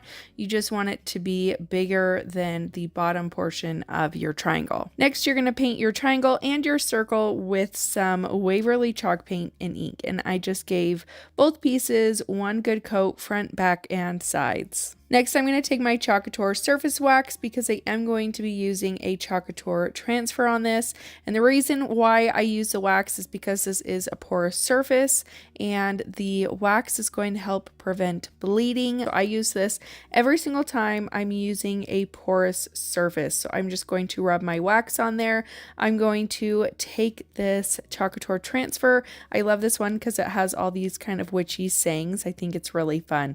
But I'm going to take this this one that says October Witches, fuzz the back a couple times so it's not too sticky, and then I just center this where I want it on my hat. And then I'm just going to use my Couture paste in bright white. I just squeegee it on there, and then I just remove all the excess paste so you don't have too much paste on your transfer, and you'll peel that up. And then I had a couple people ask me about washing your transfer, so I'm going to show you how I clean mine. Yes, my sink is very dirty and it needs to be washed, so don't mind that. Besides the messy sink, we are going to take one of these sponges. You can actually get them off of Couture's website, but if you don't have those, you can also just use a soft sponge. And I'm going to take the transfer and run it under warm water. And with that sponge, I'm just going to remove all the paste. Now, especially using different colors or black, your transfer is going to stain. That is 100% normal. You mostly want to focus getting all the paste off of the mesh portion of your transfer. If the green portion stains, that is 100% normal. And then you just lay it on its back to dry, sticky side up. Next, I'm going to go back to my hat, and I'm going to take some sandpaper and I'm going to go over all the edges of the triangle, just going around the entire thing. I slightly distressed it throughout the front of it, but not too much. And then I'm going to do that exact same thing to the base of our witch's hat. And after I've gotten that all done, I'm going to take some Waverly chalk paint in white on a chip brush, and I'm going to distress both the base and the triangle. Just lightly dry brushing over this, dabbing most of the paint off, and then running my brush throughout the pieces. I'm going to take this super glue wood glue, and I'm going to add my triangle to the base, making a cute little hat. And then I'm going to take a couple different types of ribbons and materials.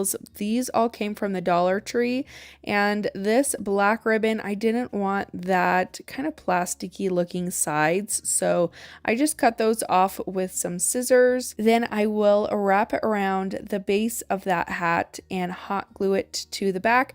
You just want to make sure that you're pulling tight on the sides so that the ribbon is nice and flat when it goes around that triangle, and then you're just going to glue it in place on the back.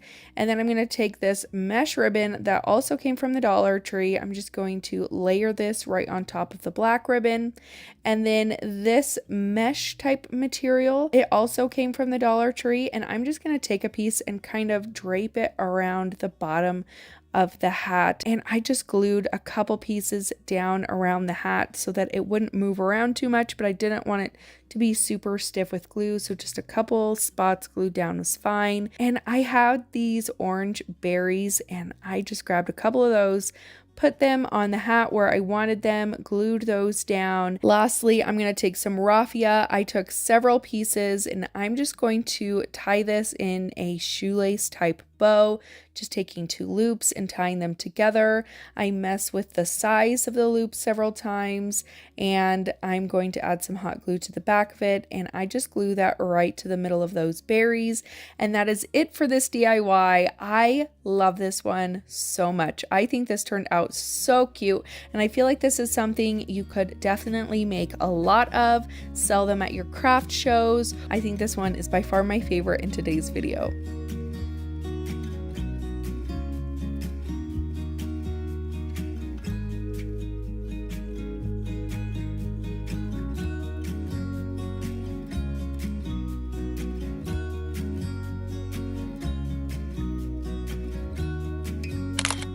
This DIY, you're going to take an 8x10 canvas. This one actually came from Michael's, but Dollar Tree does sell some as well. I just didn't have any in my stash at the time. I'm going to start by removing all those staples from the back. I had a bit of a hard time with this, but if you don't want to do this, you could just cut the canvas off. I am putting planks on the back, so I want those planks to be able to lay as flat as possible. So that is why I'm removing all of those staples. So I just take a flathead screwdriver and kind of pry those up, and then using some needle nose pliers, I remove those staples, and I just do that around the entire thing. And then I remove the canvas from the frame, and you're left with a nice wooden frame. And I like these ones from Michael's because they do have a beveled edge around the front, which I personally like. It's just, you know, whatever preference, or if you want to get them from Dollar Tree and not have to go to Michael's, Either way, whatever canvas you use will definitely work. So I'm going to take 3 of these wooden plank pieces that come in a 6-pack from the Dollar Tree, and I just dry brush these with my Waverly chalk paint in white on a chip brush, and I am just lightly going over them. I still want some of that natural wood peeking through. And then for my frame, I'm going to take my Waverly Wax and Antique, and I'm going to use this as a stain. I'm just going to paint it on and then rub all the excess off, and I do that around the entire thing. Once that's done, I'm going to use my wood super glue from the Dollar Tree.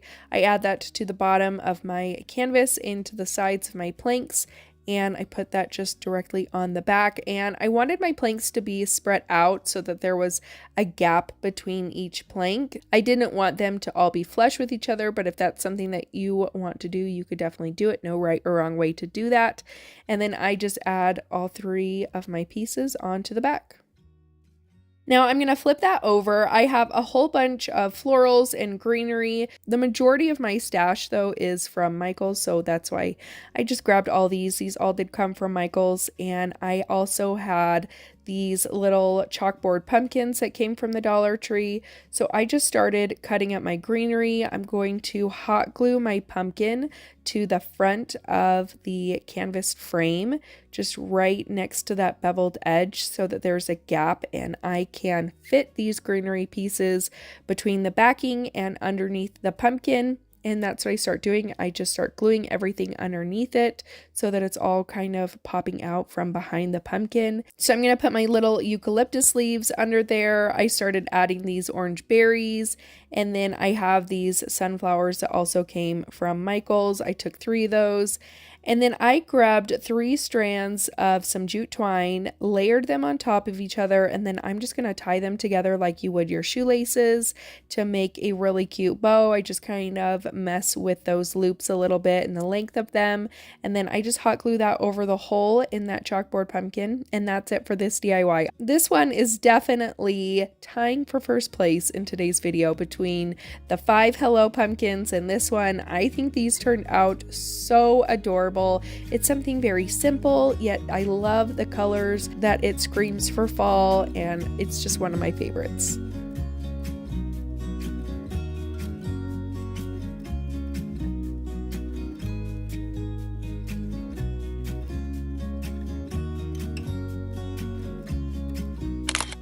For this DIY, this is super easy. You're going to grab this Home Sweet Home sign that came from the Dollar Tree. I painted mine in my Waverly chalk paint in white, and I just gave the entire thing one good coat. Kind of struggled on the sides and the ends because that MDF does soak up so much paint. So I didn't do quite as well on those just because I was going to distress it anyways, and it wasn't that big of a deal. But you can just give this one good coat or one good coat of whatever color you decide to go with. I'm going to take my Waverly Wax and Antique on a chip brush from the Dollar Tree, and I'm just going to start dry brushing over this.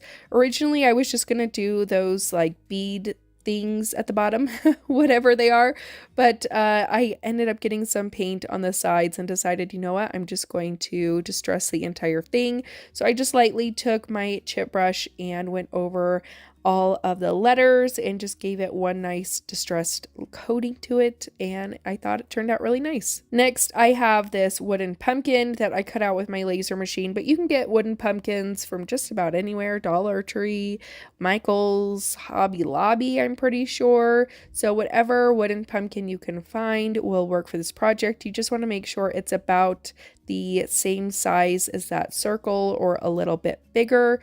And I painted mine in my apple barrel acrylic paint in Golden Sunset, and then I'm using my Waverly chalk paint and truffle to do the stem and to add some details on the pumpkin.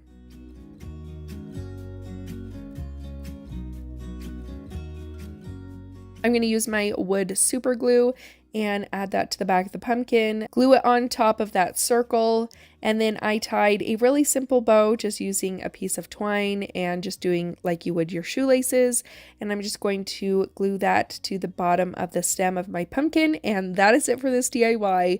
Super, super easy, and I thought this one turned out really cute.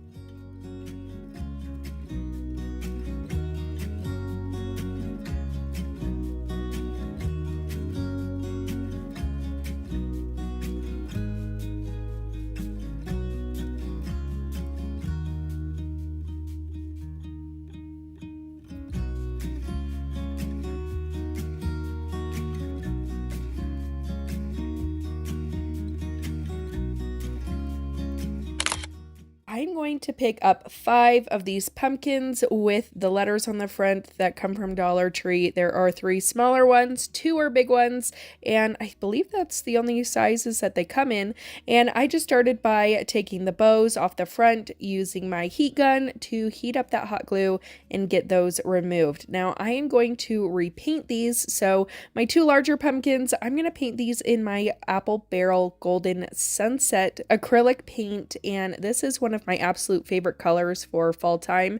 I just think this yellow is so pretty. So I did have to do probably about 3 to 4 coats on these orange pumpkins just because it is a thinner acrylic paint and it doesn't cover as well as chalk paint would. So that's the more coats on top, and I just painted it to get all of that orange and the letters covered up so you couldn't see those anymore. And for the white pumpkins, I just gave those a new coat of white paint to get those letters covered up and to have everything nice and white. And then I went back over these with some chalk paint in Truffle by Waverly, and I just kind of redid those dark spots that were originally on the pumpkins, kind of where it looked a little bit distressed. So I just took a paintbrush and went back over those pieces on the edges that were a little bit more indented in, just to give it more dimension and more of a distressed look.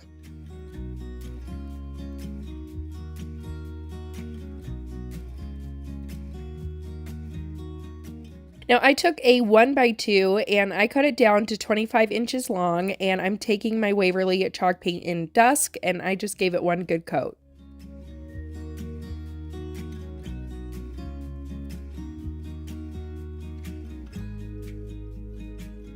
I had these stencil letters that were from Volcar. I believe that I purchased them from Walmart almost 2 years ago now, and I still hadn't opened them. So this was a perfect opportunity to do so. I got the letters to spell hello, and I just put these on top of my pumpkins with some black chalk paint and a round foam brush from the Dollar Tree. I stenciled all of these letters on. One trick to do is to add some washi tape or any kind of tape to the top, because where the letter ends and the top of your card, there's not a ton of room there. So to prevent from getting black paint everywhere, put some tape at the top so that it protects your pumpkin. And then I also used my 1x2 to kind of keep these all the same height, so I could try to line up those letters a bit better so that they were all about the same height and they weren't, one letter wasn't super high and one wasn't super low. So I just did that for all of my pumpkins, added each letter onto there. Once I had those done, I wanted to connect them together where each one kind of has a gap in between each letter. I just took my small paintbrush and my paint and just connected the pieces of the letters together. After that, I'm going to take my wood glue super glue from the Dollar Tree and I'm going to add it to the bottom of my pumpkins, and I'm going to start adding these to my 1x2, and I stacked these so that the white pumpkins were in front and the yellow pumpkins were in the back. And I just started with my 2 end pumpkins first, so my H and my O, and then I glued the middle ones in after that to try to get them all nice and evenly spaced out. Lastly, to finish it off, I'm going to make some bows. 2 of them are going to be in this black and white buffalo check. These are going to be for my yellow pumpkins, and I just tied them in a super simple shoelace type bow. And then for the other 3, I just used the same bows that came on them originally, and that is it for this DIY. I think this is so pretty, and this would make a really fun table centerpiece, or you could put it on an entryway table. I just think that this is absolutely adorable, and I love the colors for fall.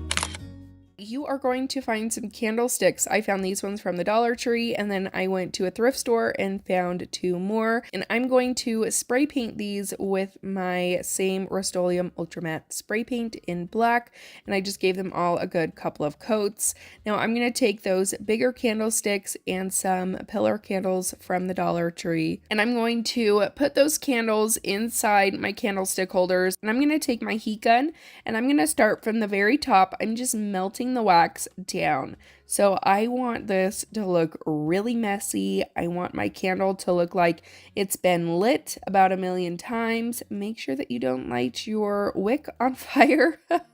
Cut that off at the top if you can before you do this. And then just continue to melt down your wax. You're just going to get this as messy as you possibly want it. I had the wax drip down the candlestick all the way to the bottom. I just wanted these to look super, super messy. And that's all you got to do. I left the other 2 candlesticks just plain without any candles in them. I felt like these candlesticks that were bigger were just better for this type of DIY. But I use the other candlesticks as just decor in the background without the candles. And that's it for this super easy DIY. Just melting some wax all over your candlestick and your candle, and that's it for this one.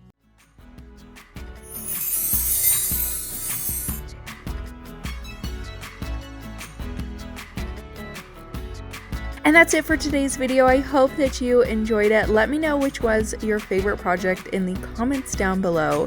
Don't forget to subscribe before you guys leave. Give this video a big thumbs up if you enjoyed it, and I will see you in my next one. Bye!